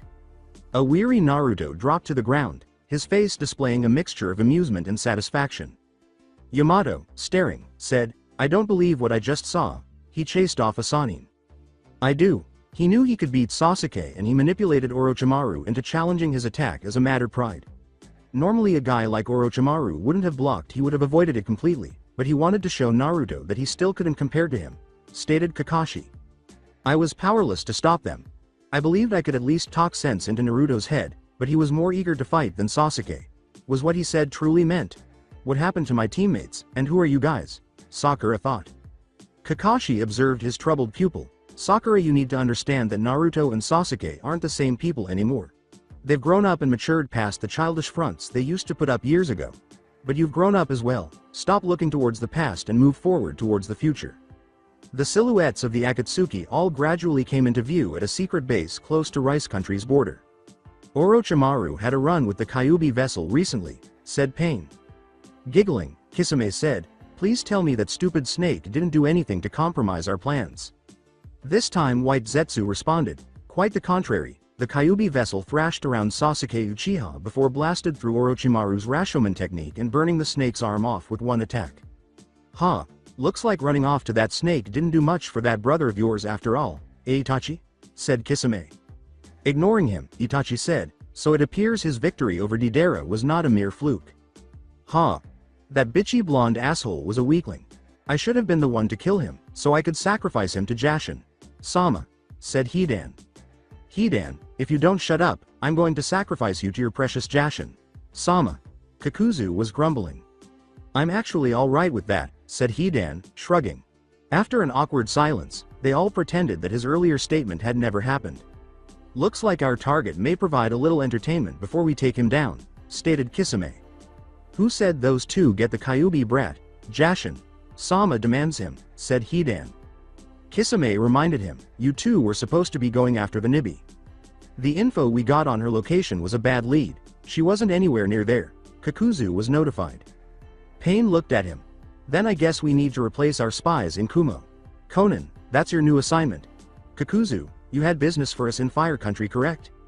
"Yeah, there's an easy lucrative target we can grab," he replied. "Then after you're done with that, move on to the Kyuubi vessel since you're in the vicinity. I want him captured before he becomes even more of an annoyance. Itachi and Kisame, you 2 head to Water Country after the Sanbi," instructed Pain. Kisame moaned, "Aw, man. Kyuubi brat sounded like fun." Pain was told, "The Sanbi is currently unsealed. A trip back to my hometown could be fun," Kisame said with a smile on her face. The Anbu-ne leader sat thoughtfully deep within Konoha's underground as his subordinate described his previous mission in detail, with 2 other Ne members dictating the oral report word for word. Until Sai finished, Danzo remained emotionless and conducted an internal analysis of the entire report. His response, to put it mildly, surprised the typically emotionless subordinates. Their leader had always been resentful of the way the Yondaime Hokage's son was treated, believing that his opponent was wasting a valuable resource by letting the boy rise as he did. It appears I have misread the Namikaze boy. Sarutobi may have indoctrinated him with that will of fire nonsense, but it seems he sees the world as it truly is. Your scope and assignment has now changed, Sai. It appears the asset is no longer in need of protection. Continue monitoring Namikaze. When the time is right I will approach him about becoming an ally to the Foundation. Having a visible figure who believes in our cause could be vital going forward, said Danzo. Sai said, yes, sir. One of the root members who was recording the report asked, based on your observations, how much of a threat is the Uchiha now? At this point, unless Orochimaru manages to take control of his body, he is an inconvenience at most. Both Hitaki Kakashi and Itachi Uchiha far surpass him in their skill with the Sharingan, said Sai. Also, I would anticipate that when he is ready, Naruto-san will strike out against Itachi-san. Danzo asked, could he prove to be victorious? Based on what Sai observed from the battle against Sasuke-san, he would give any Uchiha fits due to his natural defenses against the Sharingan and their propensity for the Kaden affinity, said the other man who had been silent up until this point but was now recording the report. However, Itachi Uchiha is in a class all to himself. It would most likely take a combination of Hitaki Kakashi and Namikaze Naruto. Danzo looked through a few files on his desk. These new developments are intriguing. Allowing things to continue on their current path will call for some adjustments to my current plans. With Tsunade previously having no real power base, it was easy to stonewall her policies and push through my own when the time called for it, like getting you placed on that squad. Now she has the son of that man firmly in her corner. It's difficult to predict which way things will unfold. He's not the person I expected him to be whatsoever. There is one more thing I must know, since he is the vessel. Tell me, Tori, based on his new psych profile, if the Namikaze boy were to be captured, what would he do? He would never allow it to get that far. His nature in battles in the past gave far closer glimpses of his true self. Long before capture became a possibility, he would attempt a suicide maneuver that would kill both himself and the enemy in the process. It is not of some altruistic view of protecting his comrades either. His death would deny them victory. It's the only thing his pride could allow in lieu of defeat, replied the shinobi from Root. Danzo muttered, an interesting individual indeed. On Training Ground 31, deep inside Konoha's walls, a training battle raged on so fiercely that Might Guy and Rock Lee began ranting about the flames of youth all the way in T-Country out of instinct. Without using his bloodline, a severely disabled Naruto Namikaze fought 10 terrifying Fire Dragon Slayer enhanced shadow clones. Before raising his forearm to lock the leg of another, Naruto leaned back to avoid his clone's fire. Covered fist, sweat streaming down his brow. Massive weights were strapped to each limb, and the shirtless blonde's upper body was covered with special seals made by the Toad Sage. The young blonde warrior needed all the focus, energy, and willpower he could muster for each move. Naruto skillfully spun and deflected a fireball that was thrown at him by a third clone, dispelling it with another clone. Kakashi, who was watching, muttered, and I thought Guy was the only person this insane in his personal training. Well, him and that damn mini.me of his. Jiraiya nodded. Combined with that limitless energy from his mother's side with that insane ideas he gets from his father's side, and this is the result. When I was his age, after pulling off something like he did in your last mission, I'd rest on my laurels for a while until another ass-kicking got me into gear. Instead he pushes himself even further beyond, so the next challenge he conquers makes the previous one look like child's play, said Yamato.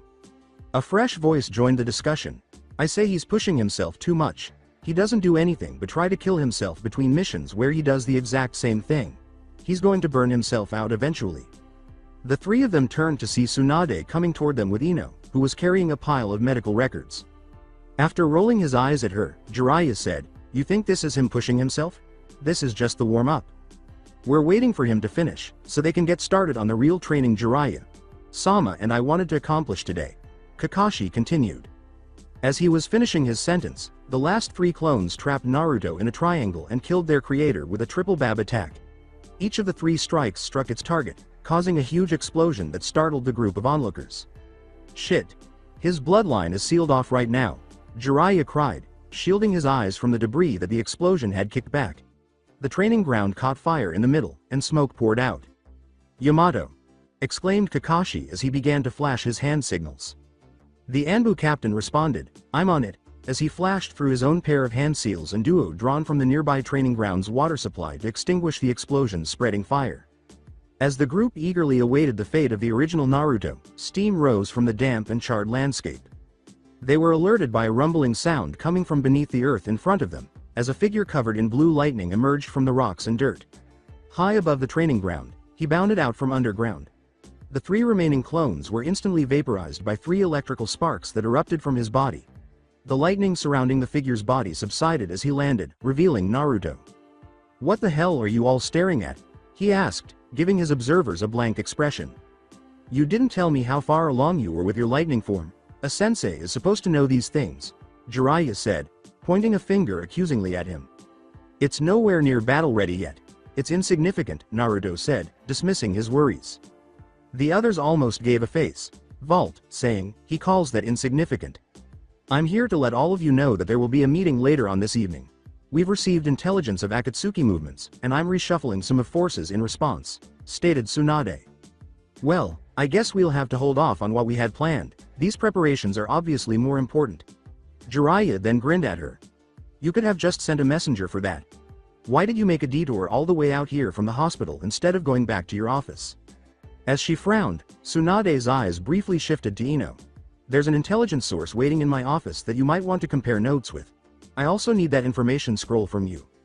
Naruto gave Ino a narrowed look. "You idiots busted her sake stash again, didn't you?" he said. "Don't go jumping to conclusions about things you know absolutely nothing about," Ino snapped. "Looks like he hit the nail on the head," said Kakashi, shaking his head. "When are those girls going to learn?" Naruto smirked and replied, "Oh, I know all about it. Bitchfest 9 courtesy of the Uchiha fan club." With a startled expression, Tsunade asked Naruto, "Where did that come from?" Ino was able to ignore the remark. "Well, excuse me Mr. Blow It Up, first ask questions later. Of course a Neanderthal like you would assume that everything needs to be resolved with your fists. It's no wonder you were the dead last of the academy. Your caveman brain never developed higher reasoning skills." "Oh, Kakashi thought. Naruto snarled, "Oh, that's rich coming from you." "And just what is that supposed to mean?" Ino glared at him.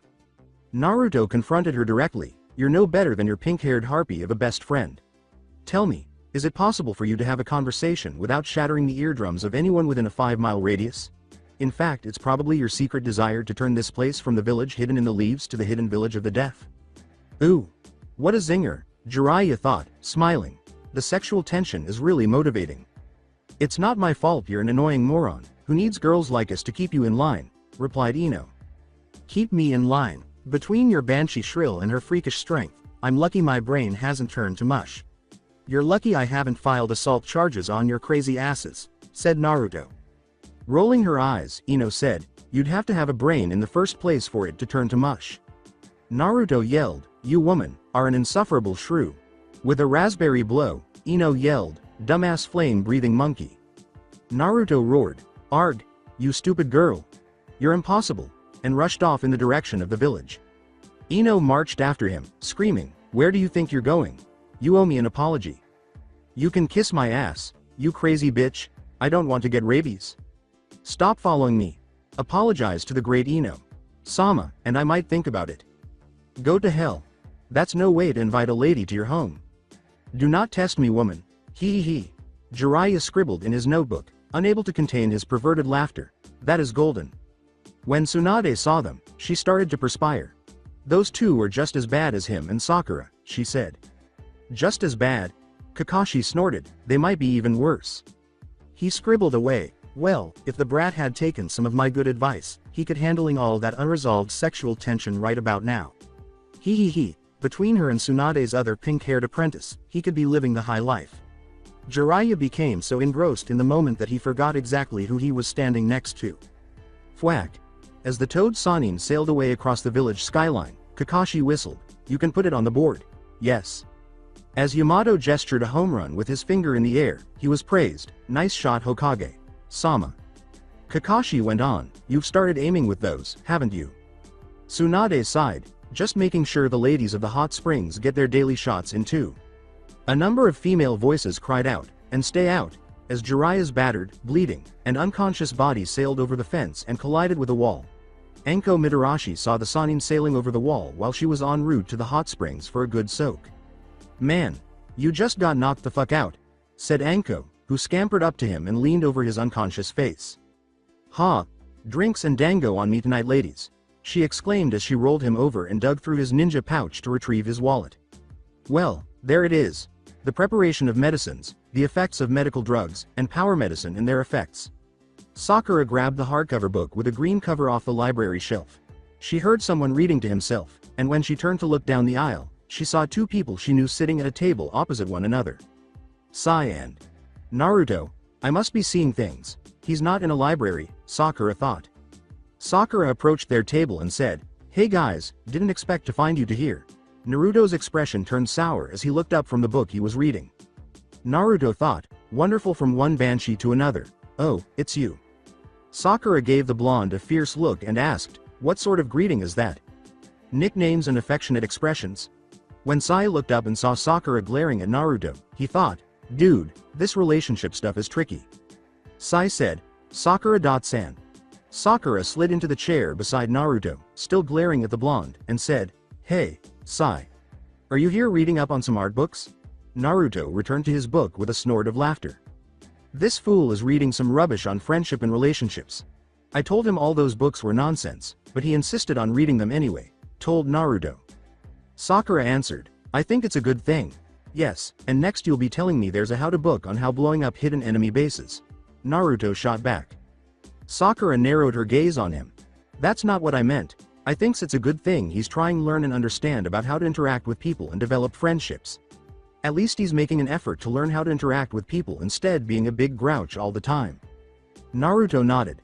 "That is ridiculous. The only way to learn how to interact with people is to interact with people. Is this the way friends behave?" As he watched the two, Sai thought, it must be another way of showing affection to insult, criticize, and argue with each other. Her voice became arrogant. "Yes, we could all learn a thing or two from the great genius Naruto. Baka. What's an idiot like you doing here anyway? Reading picture books? It would do you some good to train your mind as well as your body. I mean, you're stupid enough as it is." Naruto looked at her with disdain. "Is that how you boost your low self-esteem? Pointing out other people's faults and rubbing them in their faces? Are you really that pathetic?" Looking down in embarrassment, Sakura said, "Hey, I'm sorry. I was just joking." Naruto began to giggle. "I can't believe you almost fell for that. Seriously, I feast on barbecued puppies and the tears of small children that watch as I cook them in front of them. Your insults don't even register to me, but if it makes you feel better." "Na.ru.to," Sakura snarled. Naruto complained, "Pipe down already, we're in damn library. I got enough lip from annoying pest you call a best friend earlier, no way I'm going to take even more crap from you." "What were you doing with Ino?" Sakura asked, giving him a frustrated look. "Wait a minute. That stupid girl spent nearly half an hour following me around and trying to drive me insane before I managed to ditch her by ducking in here," Naruto grunted in frustration, recalling their previous episode. "What on earth does that pig believe she is doing?" Sakura thought. Sai broke off. "Pardon me, guys. But I would like to join in the conversation. You want to put some of the things you read about to use? Is that?" replied Sakura. Naruto laughed. "Let's see what rubbish you've learned. By all means, please chat with us." Sakura reprimanded Naruto, saying, "It's not rubbish, Naruto. I bet Sai is really getting the hang of friendships now thanks to those books. The books said to start using nicknames as a means of endearment and familiarity. So yes, I agree with you that I'm starting to get the hang of this now, ugly bitch," responded Sai. As the entire village appeared to freeze in silence and turn their heads toward the trio, listening raptly to the apparent impending doom of Sai, haunting music seemed to reverberate in the background. "Shanaru!" Sakura yelled. But when she tried to beat Sai to death, he and Naruto were gone. "If you intend to call her that, make sure you have a quick escape route. Otherwise, nice job. Looks like I was wrong about the books after all. Ugly bitch. Wait till Mutt Breath gets a load of this," the blonde said, giving his dark-haired companion a shoulder clap. Sai suddenly produced a notepad and began writing down some notes as Naruto flew across the rooftops. "Some companions enjoy new nicknames, while others may try to kill you for them. Sai. Baka. Get out here and take your punishment like a man. Especially female friends." Later on, Naruto was sitting in front of the Nara compound playing shogi with Kakashi while Shikamaru and Asuma were sitting next to them. Asuma shifted his rook and asked, so what's this big meeting later supposed to be about? Half listening to the conversation, half planning his next move, Shikamaru shifted into a thinking position. As Naruto moved and took one of his pawns, Kakashi responded, Akatsuki is on the move. Tsunade. Sama feels it's time to start making some more direct moves in opposition to them. Asuma answered, about time if you ask me. We should have been taking steps to nip a group like this in the bud a long time ago. And not just us, all the hidden villages have been asleep at the wheel on this one. This is why people like you should be advisors and members of the council. The stale fossils we have now are too slow to react to anything, to content with maintaining the status quo, said Naruto. When Shikamaru finally took action, he muttered, for a ninja village, there shouldn't be such a thing as status quo. Status quo gets shinobi killed. Asuma took a deep drag from his cigarette and said, amen to that. As he captured one of Naruto's pawns, Kakashi remarked, enough talk about politics. Naruto, seeing you with the lightning manipulation early today really got me thinking. Shikamaru muttered, your second affinity is lightning? That's troublesome. Thinking about what? Kakashi was asked by Naruto. Remember a while back, on the mission in Mist when I told you about the Rasengan being an incomplete jutsu? Replied Kakashi. His expression was inquisitive. You said my father never got around to doing the last step before he died. But since he's dead it does us no good. We're stuck with it mostly as is. Kakashi answered, that's not entirely true. My invention of the Reikiri and Chidori came from trying to complete the Rasengan myself. I was unsuccessful, but the results were still very good. Where are you going with this? Naruto asked, raising an eyebrow at him. Manipulation. Troublesome. The final step to completing the Rasengan is elemental manipulation, said Shikamaru. Asuma's pupils widened. But that's insane. That technique is powerful enough already. If you add an element to it, can it really even be done? The Rasengan is pure spatial recomposition, just normal chakra. So theoretically you should be able to add elemental chakra to it, Kakashi argued. Creating a Rasengan is complicated enough as it is. How are you going to do that and manipulate the elemental chakra at the same time? Asked Asuma. As Kakashi put it, I don't have to do both, I only have to do one. Naruto finally understood. Exactly, your body automatically produces fire chakra without you having to consciously think about it. All you have to do is create the technique using that chakra. Kakashi replied. Asuma raised his eyebrows. Fire chakra is volatile by nature, just like wind. It's not easy as you're making it out to be. I'm not saying it's going to be easy, I'm just saying it can be done, said Kakashi. Even now, Asuma was unable to comprehend the notion that the power of a complete Rasengan. It's going to be absurd. I know just the group of guys to help iron out the kinks of it once I get started, said Naruto. Shit is about to get real troublesome, real fast, Shikamaru said, shaking his head. Amen to that, said Naruto, smiling at him. Naruto, Shikamaru, Choji waved at them as the two turned around. Sakura, Ino, and Sai were with him. We're going to eat at Yakiniku-Q for dinner before the meeting. You want to come? Replied Choji. Shikamaru narrowed his eyes, remembering where he had previously seen Sai. The expression was recognized by Naruto, who said, that's right, you don't know about him yet. Turns out that he was our new squad member. Trouble. You better not say what I think you're about to say, Shikamaru, shouted Ino. Troublesome girl, said the pineapple-haired Chunin, rolling his eyes. She went on, don't be thinking it either. After receiving no commitment from the two Chunin in front of him, he continued, I'll even let you have dinner on me. We're going to meet up with the rest of the Jonin. So go ahead and socialize with your teammates and comrades, boys. It's good for you. Then Naruto stood up and said, sold. Whatever, let's get this over with. Shikamaru yawned in frustration. Choji said, okay, let's eat, and proceeded to start eating. Not so fast, Choji, to which Ino interrupted. We still haven't been properly introduced to Naruto and Sakura's new teammate. When establishing a relationship with someone, first impressions are crucial. I'd better come up with some catchy nicknames, Sai thought. Shikamaru muttered languidly, I'm Nara Shikamaru of the Nara clan. Nice to meet you, Sai. Sai said, nice to meet you too, Pineapple.san. Must have picked that up from Naruto, Shikamaru said, shaking his head as Ino giggled at the nickname. Choji said, hey, Sai. I'm Akamichi Choji of the Akamichi clan. Sai was struggling to come up with a nickname when he noticed Naruto mouthing something to him. Nice to meet you too, he said, in case he needed to use the Kagemane technique on his teammate. Shikamaru kept his hands beneath the table. Big kahuna, Sai said, giving Choji the biggest genuine smile he could muster at the moment. Big kahuna, huh? Yeah, I like the sound of that. Now let's eat. Choji smiled at him. As Shikamaru wiped the perspiration from his brow, Naruto smirked and gave Sai a comforting thumbs up. Phew, avoided a problematic situation there, Shikamaru thought. Hi, I'm Yamanaka Ino, daughter of the Yamanaka flower shop. Nice to meet you, Ino was greeted. Alright, maybe I should take a different approach with this one because if you tell a girl how she looks, she gets mad. Then, out of the corner of his eye, he saw Naruto mouthing something to him once more. Perhaps a different attribute. Well, he was correct about the previous one. Sakura grinned to herself, anticipating the unpleasant awakening Ino was about to receive. Come on, ugly pig. Ugly pig. Smiling at Ino, Sai said, nice to meet you too, banshee bitch. Everyone turned to look at the barbecue stand as the hotting tune started to reverberate and the village froze in silence once more. At the main gate, Azumo questioned, is this because of the same guy? SHSSH. Katetsu muttered. What was that? Ino snarled, her eyes foretelling a tortuous demise. Naruto burst out laughing, unable to contain his laughter any longer. Ahahaha. Ha ha ha ha ha. Naruto roared with laughter and pounded his fist against the table. That was fucking awesome. Banshee bitch. Ha ha ha ha ha. And he called Pinky ugly bitch. It's the bitch sisters. Bawahahaha.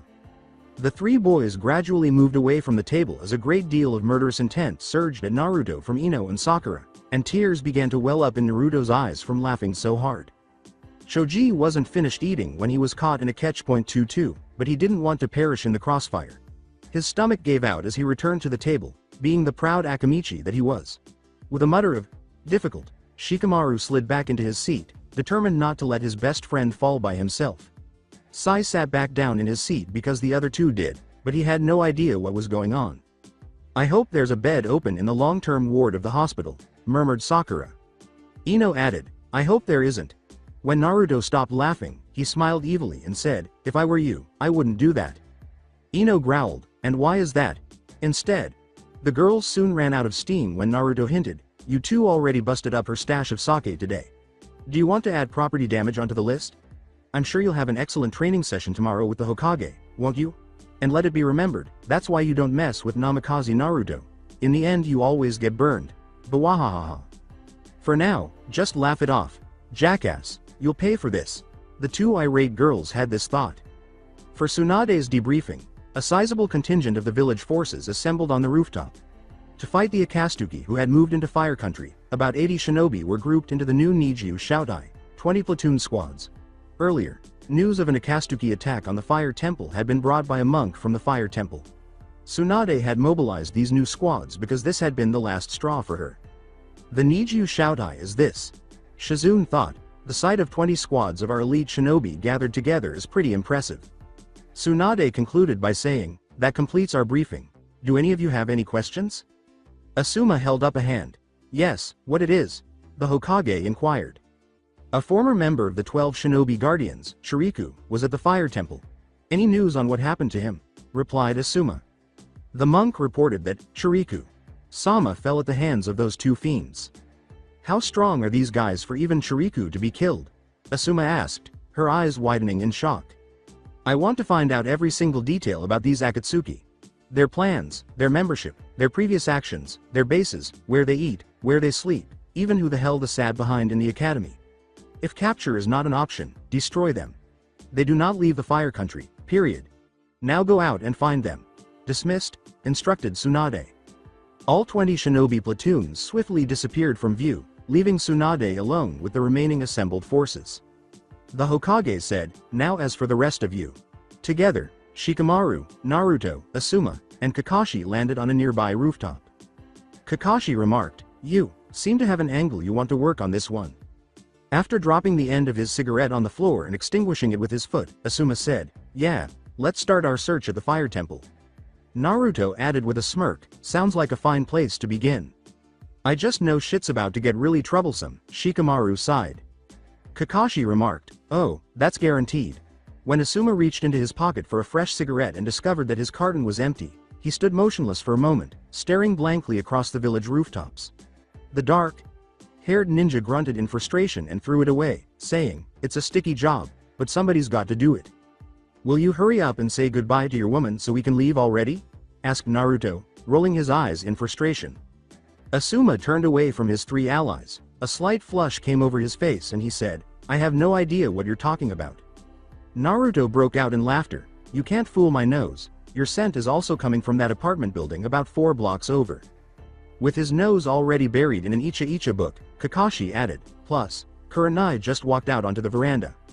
Even though they had Asuma spot on, he resisted, saying, "You guys are speaking nonsense." After glaring at his sensei, Shikamaru shook his head and muttered, "Too damn troublesome." "So that's the way it will be? All right." Naruto nodded slightly in Kakashi's direction. "Hi, Kurenai. We'll take Asuma home when we're done playing, so don't worry," Kakashi shouted.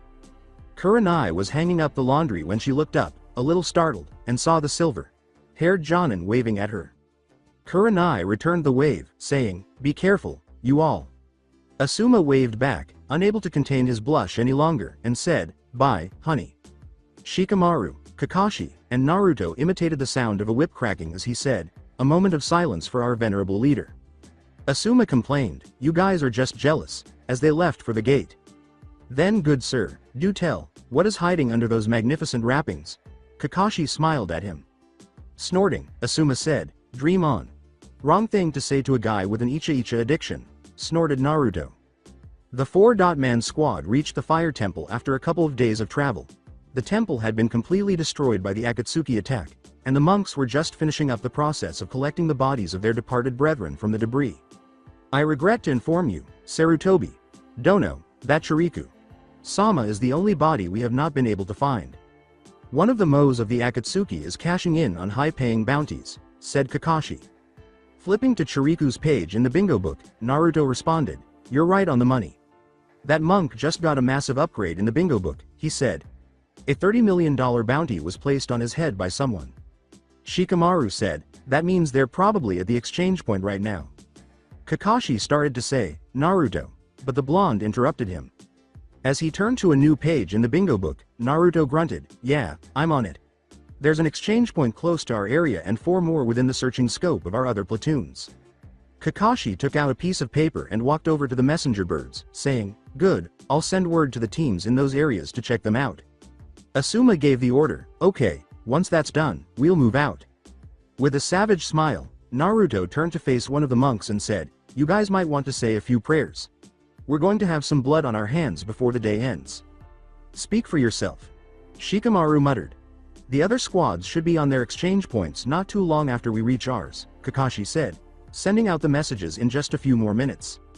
As the monks turned to depart, Asuma said, "Thank you for your assistance." An elder monk noticed that Asuma's flak jacket had a sash hanging out the bottom. "That waistband. You were once a member of the 12 ninja guardians like Chiriku," the monk said. "Sarutobi, Dono, you two have a bounty on your head. Please exercise caution."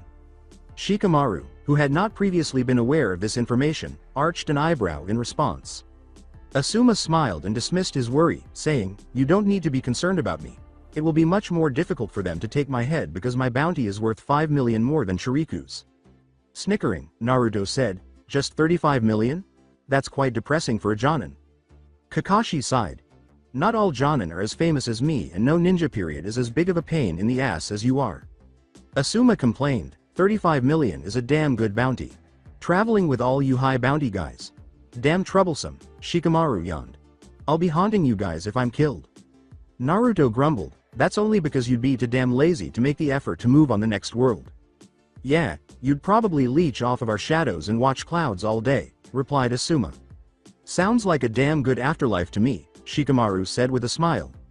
Hidan and Kakuzu entered a dilapidated building's restroom, the latter carrying Chiriku's body on his back, and as the Akatsuki duo approached the rear wall, a piece of the wall between 2 urinals slid back to reveal the bounty exchanger's secret entrance.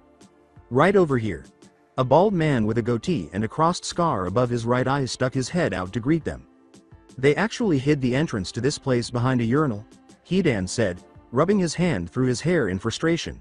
"You must be seriously deceiving me." When the short man opened a wall drawer and pulled back an empty stone slab for Kakuzu to place the body on, the two followed him inside and into a large, open room that was arranged like a morgue. "This is Chiriku okay," the man said, verifying the kill by examining the 12 guardian ninja's face and sash. "Kakuzu, it seems like you keep getting those big timers one after another." Kakuzu said, "Sure," as the man handed him a briefcase. Hidan was prepared to leave after assuming the deal was completed, saying, "Let's get a fucking move on, it fucking stinks here." Kakuzu opened the briefcase and began looking through the bills, ignoring his partner. Hidan let out a frustrated growl, saying, "What the fuck, Kakuzu? Let's go," I said. An irritated Kakuzu answered, "Hang on, I still have to count the money." "Fuck this shit," Hidan said, shaking his head and leaving. "I'm not standing in that fucking stench anymore, and I have no idea where it's coming from. I'll wait outside. Ass motherfuckers, stankin' ass." Kakuzu kept counting the money and simply rolled his eyes. Shikamaru looked at Asuma a few times before deciding to finally ask the question that had been bothering him for some time. "Hey, Asuma. Sensei, who was this Chiriku guy to you anyway?"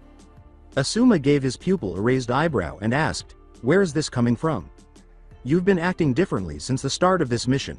Shikamaru retorted, "Every time we've gone on a mission with Kakashi, you always let him take the lead." "Oh, lazy bastard," Kakashi muttered, "I didn't even realize that." Shikamaru continued, "Plus, you haven't even lit up once since we left the village. I guess nothing gets past you these days." Asuma remarked, "I was already on notice because it's Akatsuki, but the fact that they killed Chiriku shows that this pair is definitely no joke.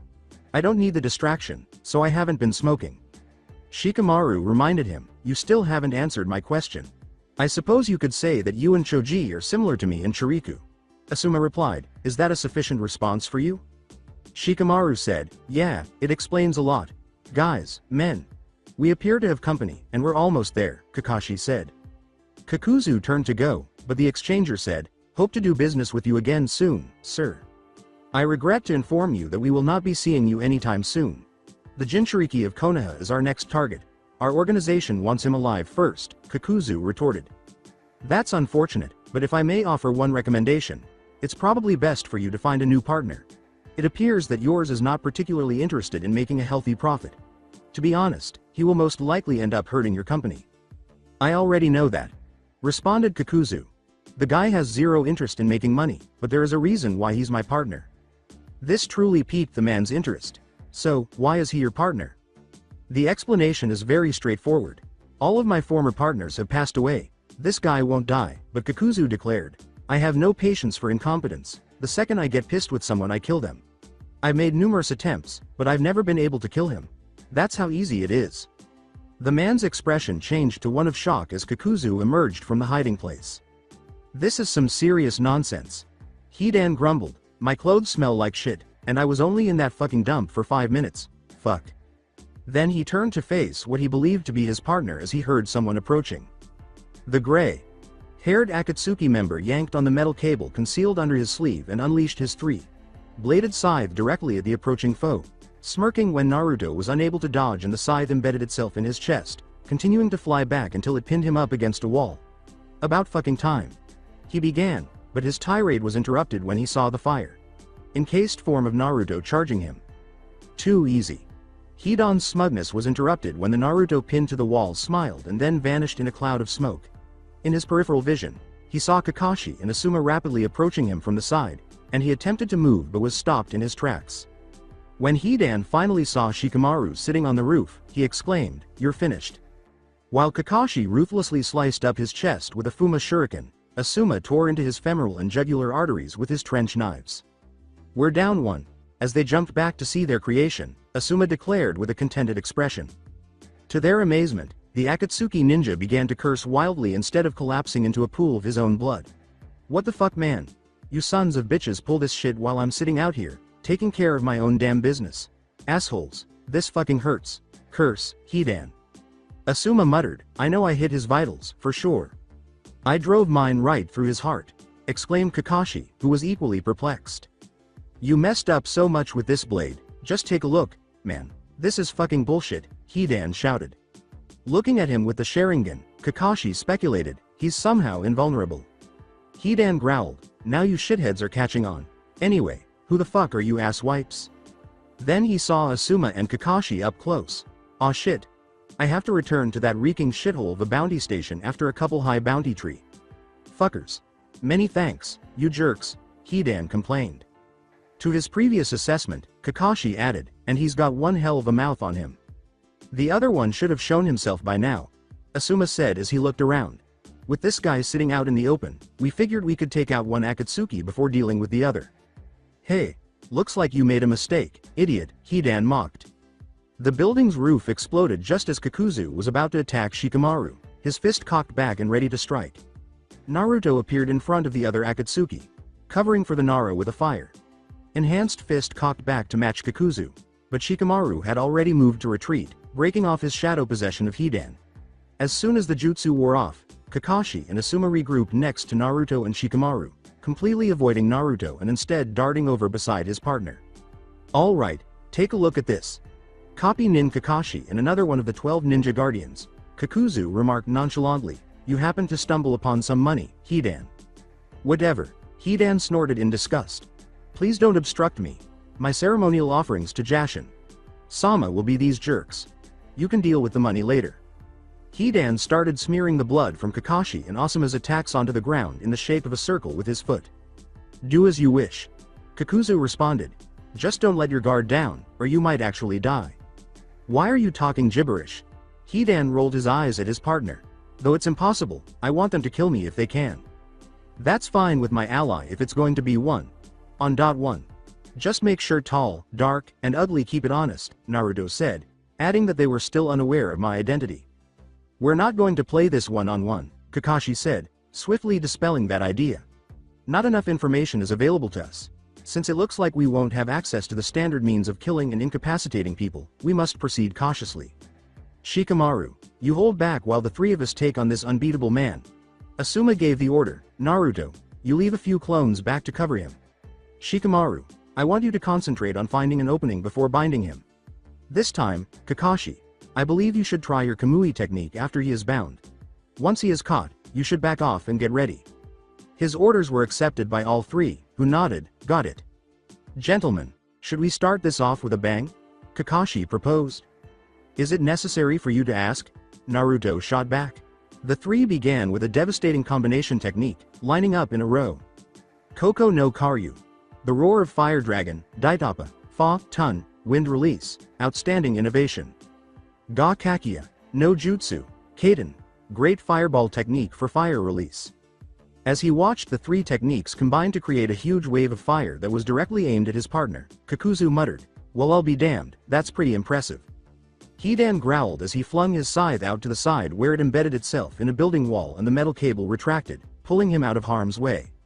A barrage of shuriken from Asuma quickly forced Hidan to deflect the projectiles with the Fuma shuriken he'd previously extracted from his own body.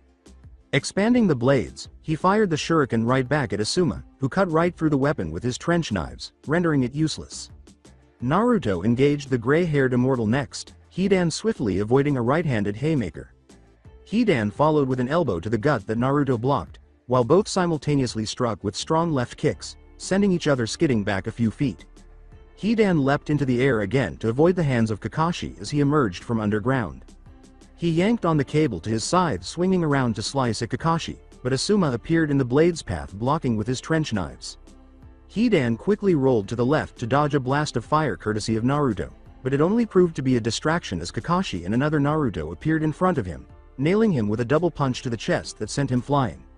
Hidan yanked on his scythe as he flew back, disengaging it from Asuma in process. The tip of the scythe raked across his forearm, but he paid no attention to the minor scratch. You're done. As he skidded back onto his feet and came to a halt, Hidan smirked and dashed back towards the circle symbol where he had begun the battle. He licked the tip of the scythe and pulled it back into his hand, which caused his body to change into that of a Grim Reaper, with black skin and white bone markings. The Dragon Slayer launched a concentrated burst of fire directly in front of the spot, his attack landing just before Hidan reached it, and Naruto muttered, "Fool," as he saw Hidna retreat back to the spot where he began the battle. Dragon Bomb. On his order, the firebomb detonated, but Asuma was the one who swore in agony rather than Hidan. Dude. Asuma cursed, and when his fellows turned to face him, they saw him grimacing due to the burns on his right arm and left side of his face. Asshole, it burns, doesn't it? Maybe now, you'll begin to understand the pain of others, Hidan sarcastically said. Kakashi thought. He charged right through that blast and somehow Asuma got injured from the burns as well. Kakuzu began to shuffle his bingo book and murmured, "This guy with the fire attacks, don't tell me Hidan's this lucky." "What the devil just took place?" Naruto snarled. Hidan declared, "You bitches are now cursed. It's time to begin my ritual now. Get ready to enjoy the most agony together." "Hey, hello. Hidan the blonde cannot be killed. He's the Kyuubi container, I think," Kakuzu declared. "Well, that is really awful. I suppose I'll just have to make it more painful for him," complained Hidan. "You should still avoid this." "Yes, indeed," Kakuzu waved him away. "Enjoy yourself immensely. As long as we receive the bounties, I don't care. There is also a high one in Kyuubi. Punk, but that will have to wait until we open him up." Naruto thought, how did Asuma get burned? This doesn't make any damn sense. "Dude," Shikamaru muttered, "don't tell me this is part of his technique now that his body changed." "Are you okay?" Kakashi shifted beside Asuma and inquired. "It's only flesh wounds, I can still fight," Asuma replied, "but that's the least of our problems." "What bullshit are you trying to pull?" "I have no idea, but I'm not going to fall for it." As he charged the immortal, Naruto yelled. "Oh, I see." Asuma instantly fell to the ground, gripping his left leg, as Hidan pulled a retractable spear from his cloak, stretched it to its maximum length, and stabbed himself through the leg. "Gosh!" Asuma swore. He somehow connected his body to Asuma. "Sensei is using this technique. He's like a living voodoo doll," exclaimed Shikamaru. "Get down, Naruto," Kakashi ordered, stopping the blonde in his tracks. Hidan gleefully cackled. "I'm sure that one hurt a lot, but we're just getting started. The vitals are the source of the actual pain. I am incredibly excited. I can practically taste the anguish of someone dying rushing through me. More suffering? Or ought I to end it now for you?" "Shikamaru, stop him in his tracks," Kakashi gave the order. "I'm working on it," Shikamaru shouted. Hidan held the spear to his chest, ready to impale himself on its tip, but his constant boasting backfired. "You ought to feel honored. The next sacrifice to the all-powerful Jashin Sama is a worthless piece of shit like you," Hidan bellowed. "Now, go to hell." "Not while I'm watching," Shikamaru shouted as his shadow made contact with Hidan's. "Dude." The Nara slowly shuffled his body to the left, pushing Hidan out of his circle, and Hidan swore as his body froze in place once more, imitating Shikamaru's movements. Asuma slowly stood up and grunted. Thank goodness, he figured out the secret. "We must prevent him from coming into contact with the symbol he made on the ground. That's the connection between his technique and the opponent's blood," Shikamaru told him. Asuma shook his head. He was able to accomplish this because of that small scratch? "That weapon is made to draw blood from an opponent," Shikamaru said with a nod. "It usually ends after he draws your blood and completes his small ritual. However, for it to function, he must remain inside the symbol. Because of this, he consistently moved back toward that location no matter how far we pulled him away from it. He worked out all of that so quickly," Kakuzu muttered in surprise. "It's my turn now that the brains have completed his portion." As he hurried past Hidan, his body once more covered in flames, Naruto exclaimed. Horn of the Dragon. A Naruto clone waited for the Jashinist, somersaulting into a double kick that sent Hidan flying into the air after Naruto clothes lined him with a vicious lariat attack, sending the gray-haired ninja flying away from his symbol. Fuck. When Hidan realized he was going straight for another Naruto clone, he swore. Buster the Dragon. With a vicious double axe handle, the clone sent him crashing back into the earth. Hidan's strength in taijutsu is no joke, said Kakuzu, whistling. The Jinchuriki isn't all that horrible. With his head turned back toward the sky and his body buried deep in the earth, Hidan now lay at the bottom of a large crater. Gosh, it feels so much better, Hidan muttered. Thanks, man. I've had this irksome crick in the back of my neck for a while now. His neck was just snapped by me. What on earth is this? Naruto roared in exasperation. That's just some weak shit. He sat up and snapped his head back into position, mocking Hidan. Naruto was becoming very angry, saying, You piece of fucking trash. You fucking masochistic freak, I'll just blast your head. Let's watch you leave that jerk. Shouldn't someone be attempting to soothe him? Shikamaru inquired. Shaking his head, Kakashi said, He's not really upset. He's simply irritated. You will be able to tell when he is truly pissed off. This is really strange, Asuma remarked. It's like witnessing an unstoppable force collide with an immovable object. With a loud crack of bones, Hidan snapped his head back into position and hurried to his feet. As Hidan swung his scythe at the charging Naruto, he thought, "This guy likes close range, so I'll keep him at a distance." To his astonishment, Naruto abruptly stopped and yanked the scythe out of the air as soon as it got to him, starting a struggle with Hidan. "Hey, just let go," Hidan growled. "No way," Naruto screamed. Hidan leveled the startled blonde with a flying kick as he retracted the cable in the opposite direction, sending himself hurtling back towards Naruto and the scythe. Jackass. When Hidan saw the Naruto he had struck disappear into a cloud of smoke, he complained, "Keep your hands off my damn scythe." As two clones closed in on him from either side, he muttered, "Well, shit." Dragon Horn. Double. The two lariat strikes from either side collided at Hidan's neck, snatching his head off his shoulders and sending it flying into the air, landing on the side of his face a few feet away. "And the unstoppable force wins," Shikamaru declared dryly. Asuma winced a little and said, "That was cruel." Kakashi went on, "And I think he just made it up. I think I'll have his head stuffed and mounted on my wall as souvenir," said Naruto. "You will, like the devil," Hidan's head yelled. All four of the Konoha shinobi watching the scene thought, "What the fuck? Kakazu. Why in the world are you standing there? Bring my body to you." "What the devil? My body," I said. The talking head screamed as Kakuzu grabbed it by the hair. "Your head is lighter." Kakuzu shot back, irritated. "At least pick up my head, then. It hurts so much, don't drag me by the hair," bitched Hidan. "You just got decapitated and you're complaining about the pain from me pulling your hair?" Kakuzu rolled his eyes. "Stop talking like a jerk, my neck hurts, and you don't want me to mention it. That was no clean decapitation," yelled Hidan. Naruto muttered, "You have got to be shitting me. Stop talking the fuck up. You are such a jerk. That kind of chopping off my head. You're completely unaware of how painful this is. What an excruciating pain in the ass," Hidan yelled. "That guy was just decapitated by Naruto, right?" Asuma inquired. With a nod, Kakashi said, "Huh, he's still alive, too?" Asuma inquired. Kakashi gave another nod, saying, Huh. Asuma said, "Good, just checking. This is about to get a lot more troublesome," cautioned Shikamaru. "I doubt the other guy is going to continue sitting on the sidelines now. So how far away is our backup? And he's probably the stronger of the two," Asuma muttered.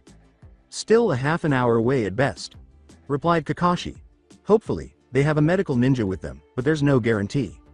"It appears that you were correct, Shika. Shit has gotten real troublesome, real fast," Asuma joked. Shikamaru said, "Immortal or not, that guy still needs a body to fight. Things might not be as bad as they seem.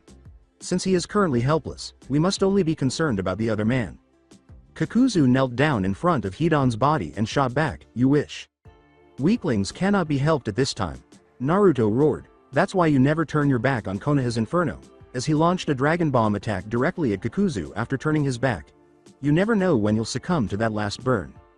As soon as the smoke from the attack cleared, he quickly removed the smug grin from his face to reveal that Hidan and Kakuzu were not even singed by the attack, and to their surprise, Kakuzu was repositioning Hidan's head onto his body while some odd black threads emerged from his sleeves. "You have got to be shitting me," exclaimed Asuma, unable to believe it. After Kakuzu finished, Hidan sighed and shifted his neck around, saying, "That's much better." "Hey," Kakuzu cautioned, "don't move it too much because it will come off again." "He reattached his head," said Kakashi, looking incredulously at the scene before him. "What on earth are we going up against?" Shikamaru whispered. "I can't believe you dragged me into this," Kakuzu grunted in frustration. "Man, you take ages on everything. You must be the slowest ninja ever because of your lengthy speeches and rituals." Hidan rolled his eyes and said, "Whatever. Leave the Kyuubi punk to me. I need to settle a small score with him." "All right, you take care of that shadow punk and I'll take care of 2 bounties. Just be careful not to destroy the ship," Kakuzu reminded him. "Damn it, I know," Hidan shot back. Since Kakuzu had survived his attack, Naruto had been fuming with rage, but Hidan's final remark, "I don't give a fuck if even both of you are immortal," finally sent him over the edge. "I'll blast you into the ground." He launched a huge Big Bang fireball directly at the two, extending his arm in the process. "Switch the deck." As he, Shikamaru, and Asuma jumped for cover, Kakashi yelled. Watching the aftermath of the explosion, Naruto roared with laughter, but his laughter was short. lived as the smoke and debris dissolved, revealing the two Akatsuki wrapped in a cocoon of black threads, completely unharmed, as the threads swiftly retracted into a mask-like object at Kakuzu's feet. "That shit stain is something you'll need to overcome," Hidan sneered. Kakuzu said dryly, "That guy is almost as annoying as you, Hidan." "Dude, screw you," Hidan shot back. "I own the skeleton." With flames raging violently around his body, Naruto snarled. "Shikamaru, do your best to cover Naruto," Asuma ordered. "Back up should be here any minute now." The mask object sprouted more threads as it moved to follow Hidan as the battle moved away from Kakuzu, Kakashi, and Asuma. "This is not good," murmured the dark-haired Chunin as he moved to shadow the battle between the Immortal and the Dragon Slayer. "So, why are those threads there?" Asuma questioned Kakashi. Kakashi deadpanned, "They can move and they're laced with chakra." Asuma complained, "That Sharingan eye is a lot of good." Kakashi added, "Yep, nothing but a big chakra drain. Let's get this done quickly. Before the exchanger closes for the day, I would like to cash in your bounties," Hidan declared. Asuma pumped more chakra into his trench knives, extending their range, while Kakashi activated the Reikiri in both hands. The two charged Kakuzu, who in turn sped forward to meet their dash. The masked ninja suddenly halted as a pair of hands from a Kakashi clone hidden underground emerged and grabbed onto his legs.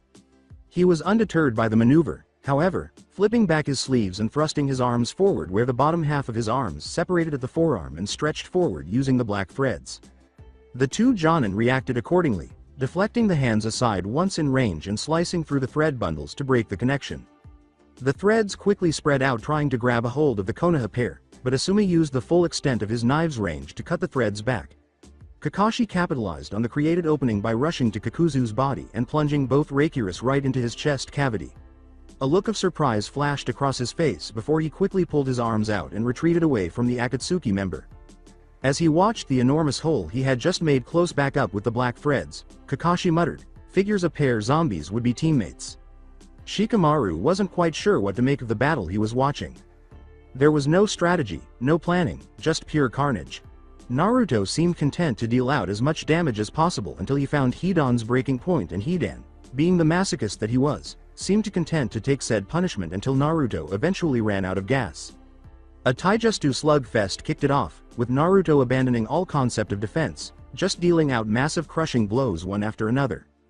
Hidan returned the favor when he could, eventually enabling himself to draw blood after a vicious uppercut to Naruto's chin. Shikamaru was forced to intervene here using the last of his chakra on a shadow possession.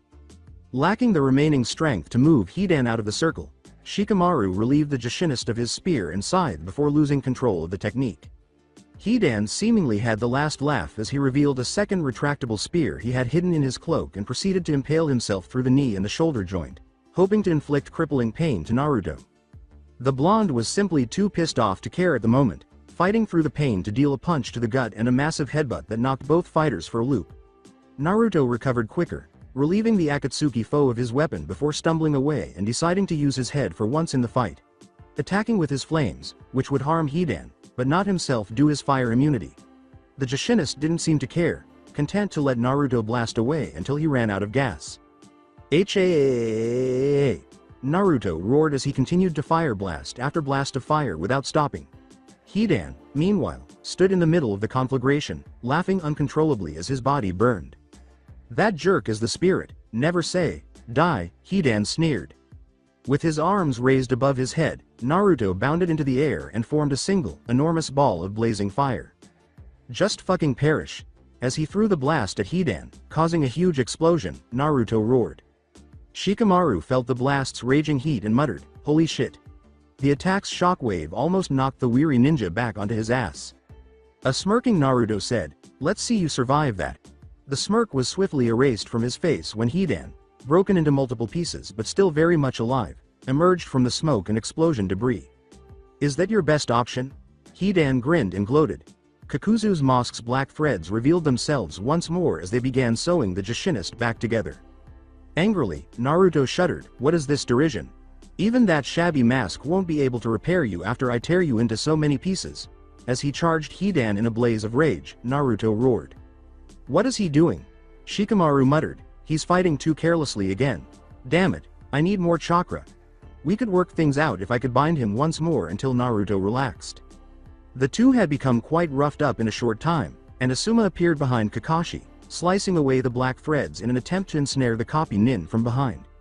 The Kakuzu threads seemed to go on forever, trying to grab and stab them from every angle. It's true that you previously hit a crucial spot, the dark-haired Jonin inquired. No, said Kakashi, shaking his head. I initially believed I had, but then his internal organs changed. I only came across black threads. Wow, they're really similar. Should have known, Asuma muttered. As he sidestepped a bunch of threads that were attempting to stab him, Kakashi scowled and said, but unlike his partner, he's not just sitting back and taking damage. All he needs to do is hit his vitals in between these fucking threads. The fact that any ranged attack he uses appears to simply absorb into his body without having any effect isn't helping either. A tall building that towered over the rest of Amikager was occupied by an orange-haired figure dressed in Akatsuki robes. Itachi appeared beside the man and declared, the preparations are complete. Oh, yeah, I'll get everyone together, he said. Hidan, Kakuzu, please return to base right away. Hidan answered, hold on a minute, we're in the middle of something right now. We're prepared to seal the three tails. This takes precedence over whatever you're doing because we're sealing out of order. Kakuzu interrupted him, saying, but we've got. Hidan, we've already seen what they have to offer. There won't be much of a difference in the time between now and our return. Oh, screw it, all right, let's go, Hidan moaned, pulling out his scythe. We'll return shortly to complete this. Get ready, everyone, Kakuzu said. Like the cowards you are running and hiding. I'll not allow it, Naruto snarled. Kakuzu replied, we have more important matters to attend than you. Motherfuckers, sayonara. As soon as the two disappeared, the long-awaited backup showed up. Shoji moved to his friend's aid and gave him a food pill, while Ino began to treat Asuma and Kakashi's wounds. Shouted Hidan as the two disappeared from view. I can't believe this shit, Naruto grunted as he staggered back to Shikamaru and the others, collapsing to his knees and coughing up blood. Son of a bitch. His healing factor was all that had previously kept him together, so without the rush of anger and adrenaline from battle coursing through his system, his past wounds began to catch up to him as the blonde fell onto his back, wheezing heavily. Ino swiftly completed her work on Asuma's leg before turning her focus to Naruto. As she began diagnosing Naruto's injuries, Ino shook her head and said, what the hell happened to you guys? It was like fighting a damn zombie. Shuddered Shikamaru. The troublesome bastard just wouldn't die. I know these guys are strong, but it's not like they were that strong, Asuma said, sighing as he lit a cigarette. Some of the strongest opponents I can think of would have been eliminated by those moves. What we just encountered was sheer insanity, not skill or strength. How can you murder an indestructible person? Kakashi thought, we'd better think of something fast. That's it for today. I hope you guys enjoyed this great story. See you in the next one.